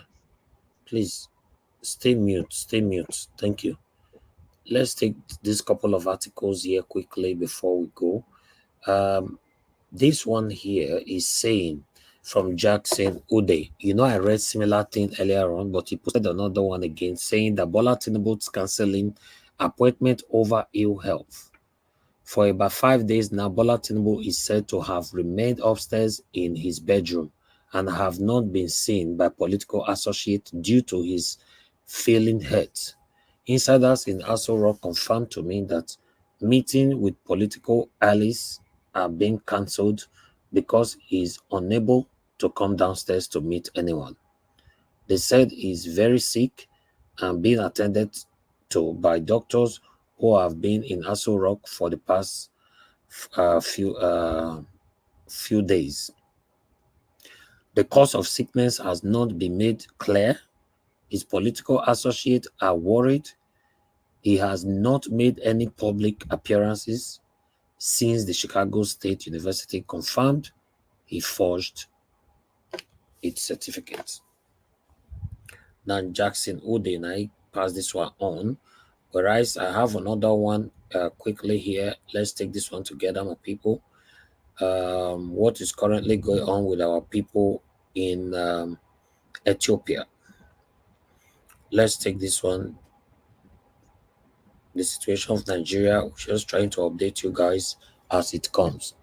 Okay, on this one, as you can see right there, I'll take a quick read. 250 to die, jailed in Ethiopia for being Nigerians. Question. These are Nigerians. You know, I don't know what is happening there. This one was posted yesterday on the 7th of October by Vanguard. Before I will come blame him, I will go blame the reporter. You know, this definitely is not the best time for Nigeria, especially as it regards our international image. The country's image crisis is largely enclosed in the unfortunate perception of the citizens as criminals just because of wrong act by a few unpatriotic individuals. Okay, let me take this one quickly to know what they're trying to talk about. Oh, stories about Nigerian nationals serving various jail sentences, those who have died mysteriously in foreign prisons, as well as individuals either on death row or have been executed, particularly for trafficking drugs in foreign countries, are no longer new. And that's how bad things have become. Okay, I don't want to continue with that because there are so many adverts here that is so irritating. I have to remove it. Okay, let's take this one quickly.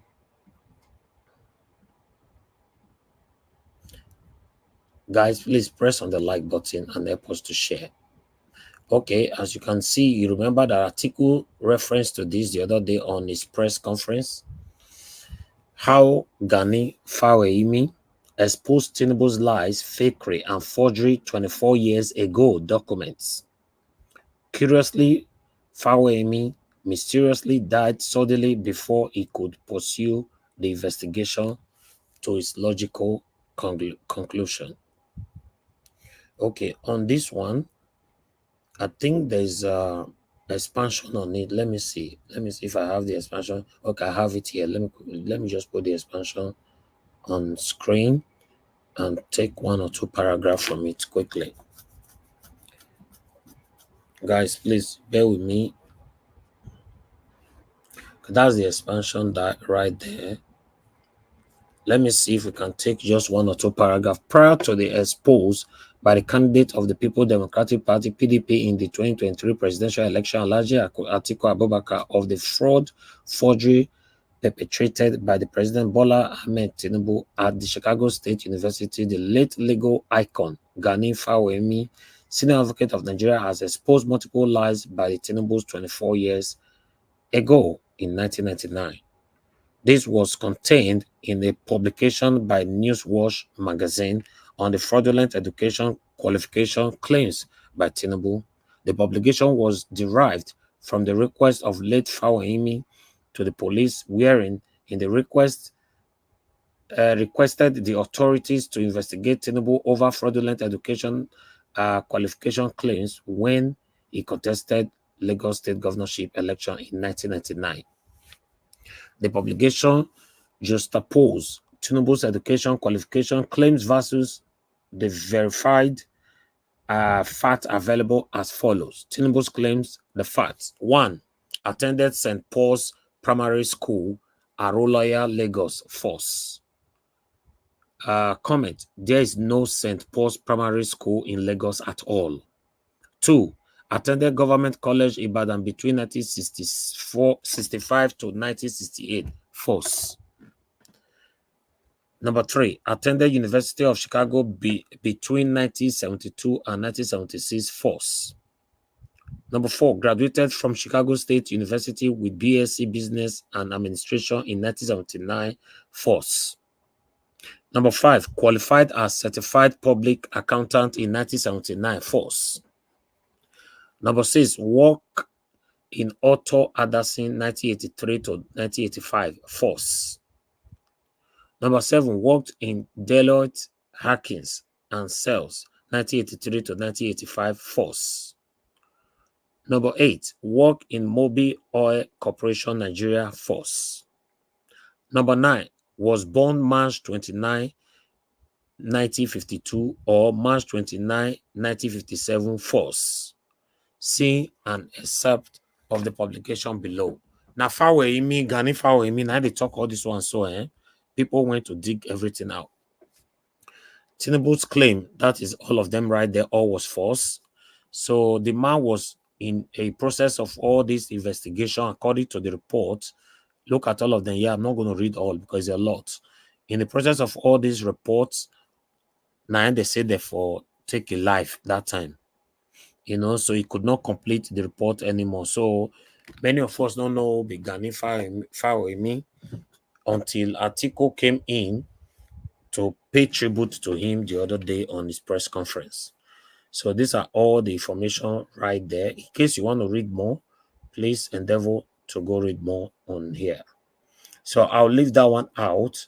I'd like us to quickly move on to another information that we have for you here. Please like and share. Like and share. We're about rounding up, but let me quickly take all these together so that it can be on our record as well. Total baggage is kind of good. All right. Okay, you can see this one here. Although they were speaking a language that's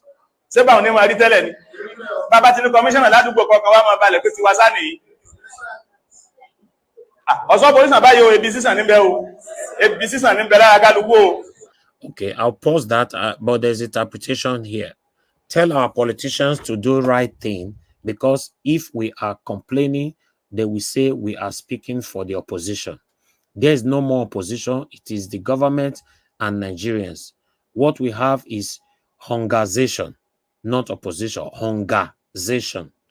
We are going through hell, and you are still saying opposition. We complained about bad road. They said the opposition. Are we all blind? Nobody is praying for you. Even if anyone collects money to pray for you, nobody must know, because people are not happy and do not want anyone to associate with you. Now, what did they talk for that video with that? The situation now, the beautiful thing about this whole thing is affecting everybody. That make me tell like this whole situation right now is affecting every single person. So nobody can shy away from it. But meanwhile, let's take our final submission so we can close, my people. Thank you so much. I would like to go to give us a mandate. Give us a mandate, please. You are the only person that will have 8 minutes here. The rest people, I'm going to give you them for 5 minutes. So give us a mandate. Give us talk to us 8 minutes, because you have not given your first submission before. Good evening to you. Thanks for joining us. Good evening, Mr. Elvis. Thank you very much for the opportunity. That last video, I mean, it just basically it opens the eyes of the people to understand that, like you always say, the evil that you support may end up being that evil that will bring the person down in the future. And greetings to the panelists, Paidrin, Mr. Alex, Madam Ellen, and Fad Jaka. Engineer Francis. Greetings to everyone and the panelists. The comment section greetings. I saw that video. I mean, he was speaking in Yoruba language that there are no more opposition. What they now have is the politicians and then Nigerian, and then there's hunger session now. A session, that means everybody is hungry, bad roads everywhere, people are mean. So it is now glaring that whether you're a Muslim or you're a Christian or you're a traditional worshiper, everybody go collect. Whether you live in diaspora or you live in Nigeria, it is affecting us even in diaspora. Either way, whether you believe it or not, it's affecting everybody because the amount you will spend, you used to send on before has now tripled. So that is to that video. But one thing that I is so revealing is how can these people not have shame? They said the guy's name is Bola Ahmed Tinubu before, right? All of a sudden, they're now trying to add Adekunle to his name, BAAT. So that means the guy does not even know his own name, or because this is just kind of crazy. Like, and like Baidu said, it's not that they don't have shame, because this is it is everywhere. This guy is a forger.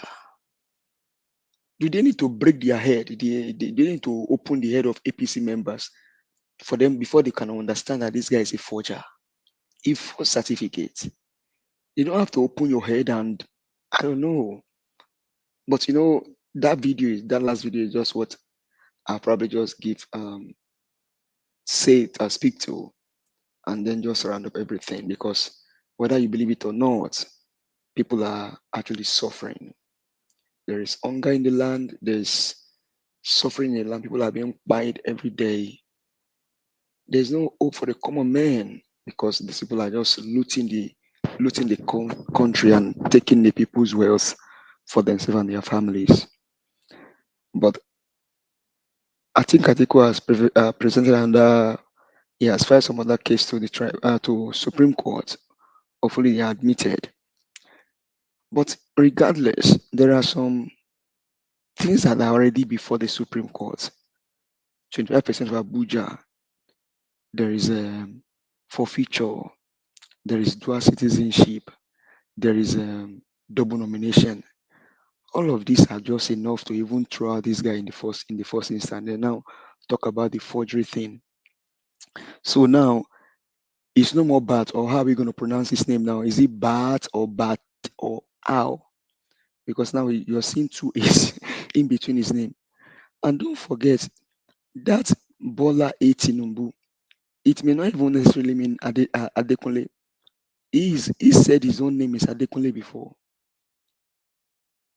Now, like I said, that A now, since it was a female's credential that was presented from Southwest College, it may be Adenike, it may be Aderonke, it may be um, uh, Alake, Anike, but all of a sudden now, so, and there is no way you can have two middle names. I don't know. I mean, you and I, we are Nigerians. It is just one middle name. I don't know if anybody has two middle names. Maybe somebody can correct me. So how all of a sudden this is gonna become Bola Ahmed Adekunle Tinubu? Man, I don't know.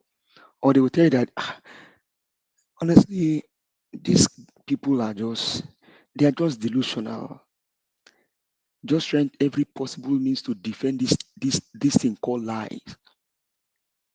There is no way you can defend this. There is no way you're going to defend this. So all of a sudden now you are trying to add Adekunle to his name. So you're going to be Bola Ahmed Adekunle.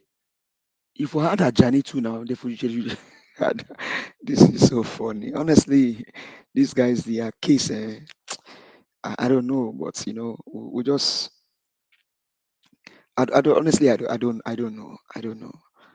Like these guys they are just coming up with every lie just to spin the lie, force the lie through the throat of the people. Is it by force? Nigerians, we know the truth that Bola the one that calls himself Bola Ahmed Tinubu, did not go to Chicago State University. His name is Songolere. He even stole somebody's identity. It wasn't him that went to Chicago. It is not a rocket science. This is just simple thing for them to know. Now we are hearing the news and I is sick. Well, I don't know, but whether he's sick or he's not sick, whether he's ill or not, what I just want is declare the person that won the election, which is Mr. Peter Gregory Obi. He won the election. Declare him as a winner, and that's what we want from Supreme Court. And that's where I'm going to round up my whole talk, because Peter Gregory Obi did win it. He won the election. The APC, they knew that Peter Obi won the election. Tinubu himself know that Peter Obi won the election. Even Atiku know that Peter Obi won. Mahmoud Yakubu knew that Peter Obi won the election. So Supreme Court declare Peter Obi as a winner of the election and let him take his course, and then we start recovering Nigeria. Nigeria start recovering, and then we can get our country back. Thank you very much, Mr. Ibis. I appreciate it. Thank you. Thank you, my brother. God bless you. All right, Engineer Francis, are you there, sir? Yes, I'm here. I'm still here. Thank you, sir. Please give us your final submission. 5 minutes, sir. Thank you. Thank you very much for this 5 minutes. Thank you, sir.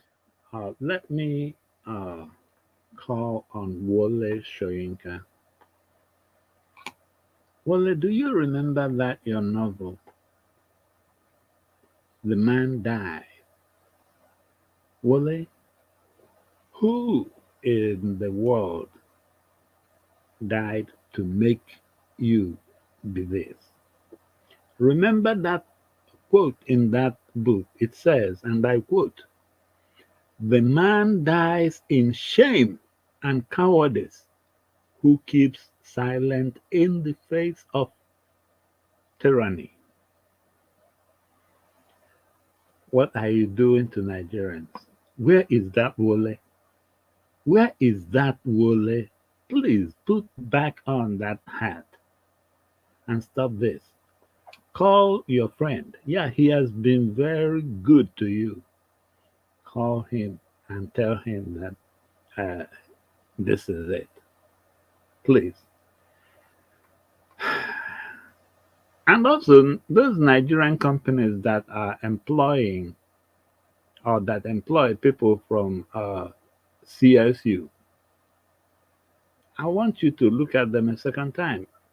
Because if after this our rally, CSU doesn't play along, we should start calling on CSU documents to be regarded as fraud. And then Mr. Tinubu, to the DSS, the SSS, the EFCC, all of you agencies, please look at this. Nigeria is not Chicago in the 1920s. And that man in Asarok is not Al Capone. He's not John Gotti either. So you guys are not his whack guys. You guys are not his troops that go to whack people on the streets of Chicago. Al Capone did it very well in the 1920s to 1930. Unfortunately, Tinubu went to Chicago and went and learned whatever Al Capone did there, and he's now practicing it in Nigeria. It's a shame. My final appeal in this case is, let me open something, because we are talking about Wole Soyinka and the Nobel Prize. Well, I'm quite sure that the chances might be slim, but let me voice it out now in the open to the Nobel Commission. I actually filled one of those forms on your site recommending Peter Obi for the Nobel Peace Prize of this year. And look at what's happening. Russia, Ukraine is now getting the entire NATO countries rattled. And look at the one that just broke up yesterday or 2 days ago. Israel is now surrounded and they are now in serious war with Lebanon. They have over 300 casualties, Israelis already. It's war and war all over the place. And Nigeria would have even joined, except for one P2B who called on his supporters when this result was announced. He called on his supporters and said, please lay down your arms. Let's go the legal way. That is peace. I remember when you guys and gave Barack Obama the Nobel Peace Prize. I remember part of what I read, you guys wrote, was you guys were projecting the kind of peace he speaks and the kind of peace he will bring, especially between the racial problems that was going on in America then. Now look at Nigeria. If this man did not call his supporters to lay down their arms, it would have been very, in fact, by now, everywhere would be burning. Thank you. So, Thank you. guys, you guys take that into consideration. He deserves a Nobel Peace Prize. Thank you. Thank you, Francis. God bless you, sir. Thank you, Madam Ellen. I don't know if you're still there with us. Yes, Mr. Elvis, I'm still here. Oh, thank you very much. Thank you. Give us your final submission, 5 minutes. Thank you. Okay. Mr. Elvis, I want to understand what's the essence of this editing and adding this Adekunle to the lineup of names now? What's the I don't know. I think it's so that because Adekunle appears already in some prior forms, so he wants to bring it now to make it official. Official, like his NYSC certificate had Adekunle. So now it's like he is backdating the crime in the present, even in our face right now. In our face, yes. In our face, that's what it means. Oh, wow. Are these people even thinking? People doing this because, like, what Dele Mumunde had pointed out some days back. Are these people even thinking? Because I know definitely it will not be him who will go get up to go and do that. People are doing these things. Are they even thinking? Are they even are they even bothered that they made a whole mess of this whole name thing, university stuff, and where I worked and where I didn't work? Are they even bothered with what it is bringing? Which one is this one now? I beg. We they talk the one where would they talk? They go do another one where why are these people bent on making us appear like Nigeria is a place where only empty bags operate, where a place where our educational system is produces mostly what will I call it, non-entities. Why are they bent on this? We are talking about the one we are talking about, and they are going further to do this drama again. Why are they doing this? Anyway, Sharp, like I'll keep saying it. This is on the Supreme Court. You see how the justice in American system speedily delivered a judgment that is clear crystal, no bias, no this thing, no. I mean, you just see that this is a system that works for everybody, irrespective of who you are. They've brought it back, they've sent it back to us. So now are we going to do our thing, or are they going to sit down, look at this issue critically, and remove any form of technicality and give a fair judgment. At least this is the only time that we can launder our image. Are they going to, begin from now to, start that image laundering, or they are going to push us deeper into a mess that will take us maybe another 100 years to come out of? That's my question. They should look at this very critically. However, whatsoever is driving these people, whatsoever is pushing these people, let them take time. They have enough time to sit down, ask themselves questions, deliberate, criticize, and then come out with a judgment that will not shame us further. Because if they do otherwise, do that same thing that I witnessed in the tribunal, wow, we are not going to come out of this. So, and I don't know where this will lead to. But trust me, like Madam Rita pointed out, this is on everybody. This is on me. This is on my parents who are passed on and they are no more.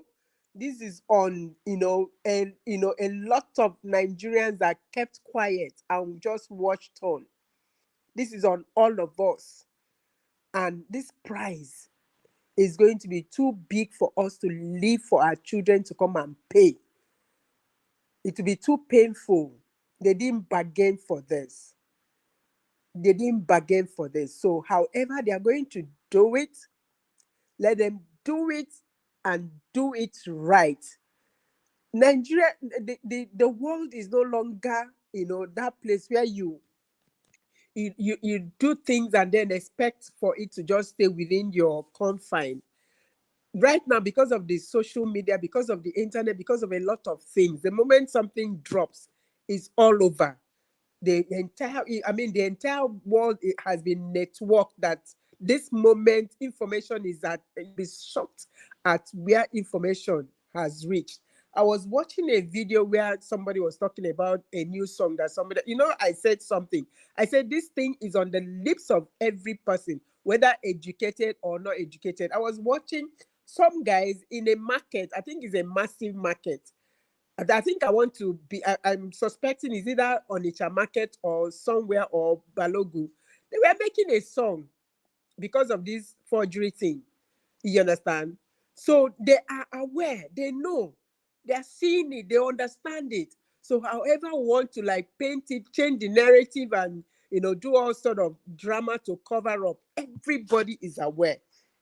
So it's going to be too painful for us to pay this price just because somebody has to sit on a seat that is not really needful. Because, you have everything. It will be too big a price for us. We are going to, and this price will drag our children and our children's children. So let them sit down and rethink. Look at this thing critically. Eschew every form of technicality that I'm seeing. This is what they did when it was the tribunal time. They kept sending, information. At the end of the day, it was what the tribunal used to trash a case that was very clear, that was crystal clear. So now they are beginning to drop those info again, bit by bit, pieces by pieces. They should be aware that this is no longer just it's no longer just in the confines of this country. It's all over. And please, I will continue to sound it. Forgery is not a Nigerian thing. We are not forgers. I went to school, I didn't forge. I have my credentials and they're still there with me. Please, please, please. Nigerians are not forgers. So those people that are actually beginning to pay the price in diaspora right now, please, they should look at their credentials and let them be. Thank you very much, Mr. Elvis. I yield here. Thank you. Thank you. Forgery is not a Nigeria thing. I will continue to say that. Thank you very much, Madam Helen. Thanks for joining us today. I appreciate you. Everybody on the panel, I've given their submission. Mr. Edwin is here, is the last person. Mr. Edwin, if you're still there with us, please unmute yourself. 5 minutes, sir. Final submission. Yeah, thank you very much, Naija Watch. Like it's always said by every speaker, and I appreciate everyone. The only person that is giving me concern is Festus Kayamo, because it's like he has forgotten what his master, Ghanaian Fawemi, stood for and fought for. And it will now be clear for most of us to understand that these people, they have spirit of betrayal. Because this guy outright with what he is doing, he has betrayed his master. But like I would say, what they are trying to do will not help.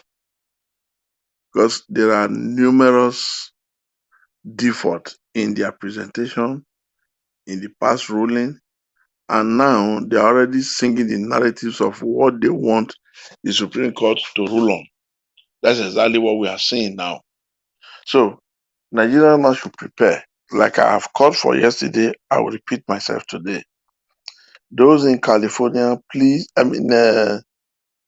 Chicago, please put yourself together, write petition to the school and to the authority, the proper authority there, that they should not sue Tinubu, Tifnubu. They should sue him now. And then declare this thing clearly that, again, like they've reiterated and like they've written before now, the certificate Tinubu gave out in Nigeria is never from them, it's never from their authority. Because these people now, these are things they are going to do and they will not say upon what the submission they made. Because their submission is already pointing on technicalities. But if these people want to save Nigeria from national and international embarrassment, let them do the needful. This country is ours. We have to remain to salvage it together. We have no any other country. Whatever country we are all, presuming to be our own here is like a sojourner. We are like a sojourner. It's like we borrowed here to dwell and to live in. Let's forget about what we have. Passport here is passport by paper. Citizen here is citizen by paper. Not where you know your ancestors, your great grandfather's grave can be found. It's not the same thing. Citizen here is citizen by paper, and that's painful. So I want everyone to understand and let them do the needful. Thank you very much, Naija World. May God bless you for this fight. May you never get weak and may you never stumble with stress. Amen. And so also Amen. to Thank you, sir. every other Nigerian. This is the same prayer for everybody, including myself. May we will Amen. never Amen. stumble with stress. We shall fight and win this fight. God Almighty is the commander of our battle, and it shall come to pass. Thank you very much, Naija Watch. I wish you a happy evening and a nice sleep. Okay? Thank you, sir. God bless you, Thank you Mr. very Edwin. I much. appreciate you and your prayer. God bless you for always praying for us every day. Thank you very much, everybody. We have come to the end of this broadcast today. I want to appreciate every one of you. Thank you so much for those of you that joined us today on the panel. Engineer Francis, Madam Helen, give us a mandate. Mr. Edwin, Mr. Alex, Madam Rita, and many others that came in. May God bless every one of you. Then I would like to appreciate those of you. People who actually called in today. Those of you that called in today, thank you so much. God bless you. Then people that supported me today, Didi Anthony, Victor Smart, Ricardo Lawrence, Kingsley Ogerahi, and Patty Solomon.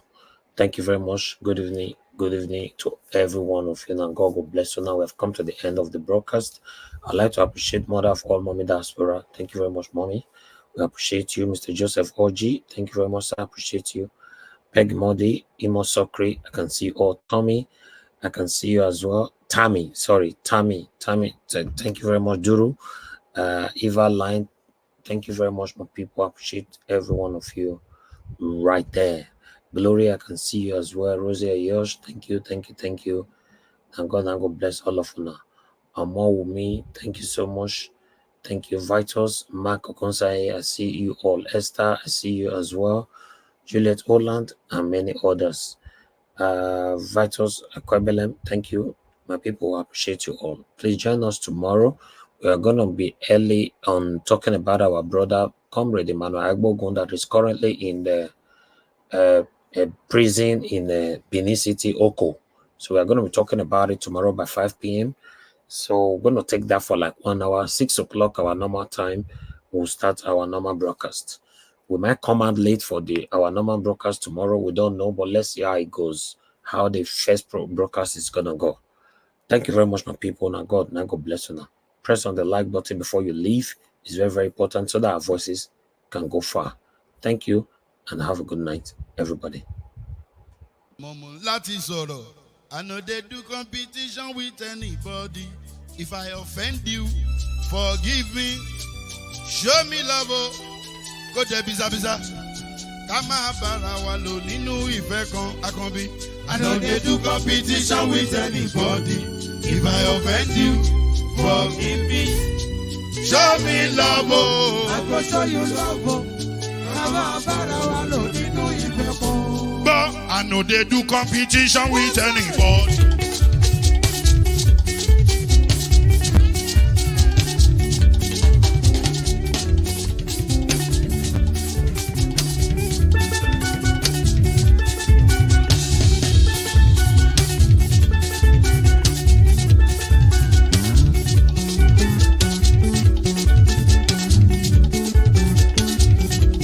If I offend you, forgive me. Show me love, I go show you love. Kama bara wa lo nínú ìfẹ́ kan. I know they do competition with anybody. If I offend you, forgive me. Show me love, I go show you love. Kama bara wa lo nínú ìfẹ́ kan.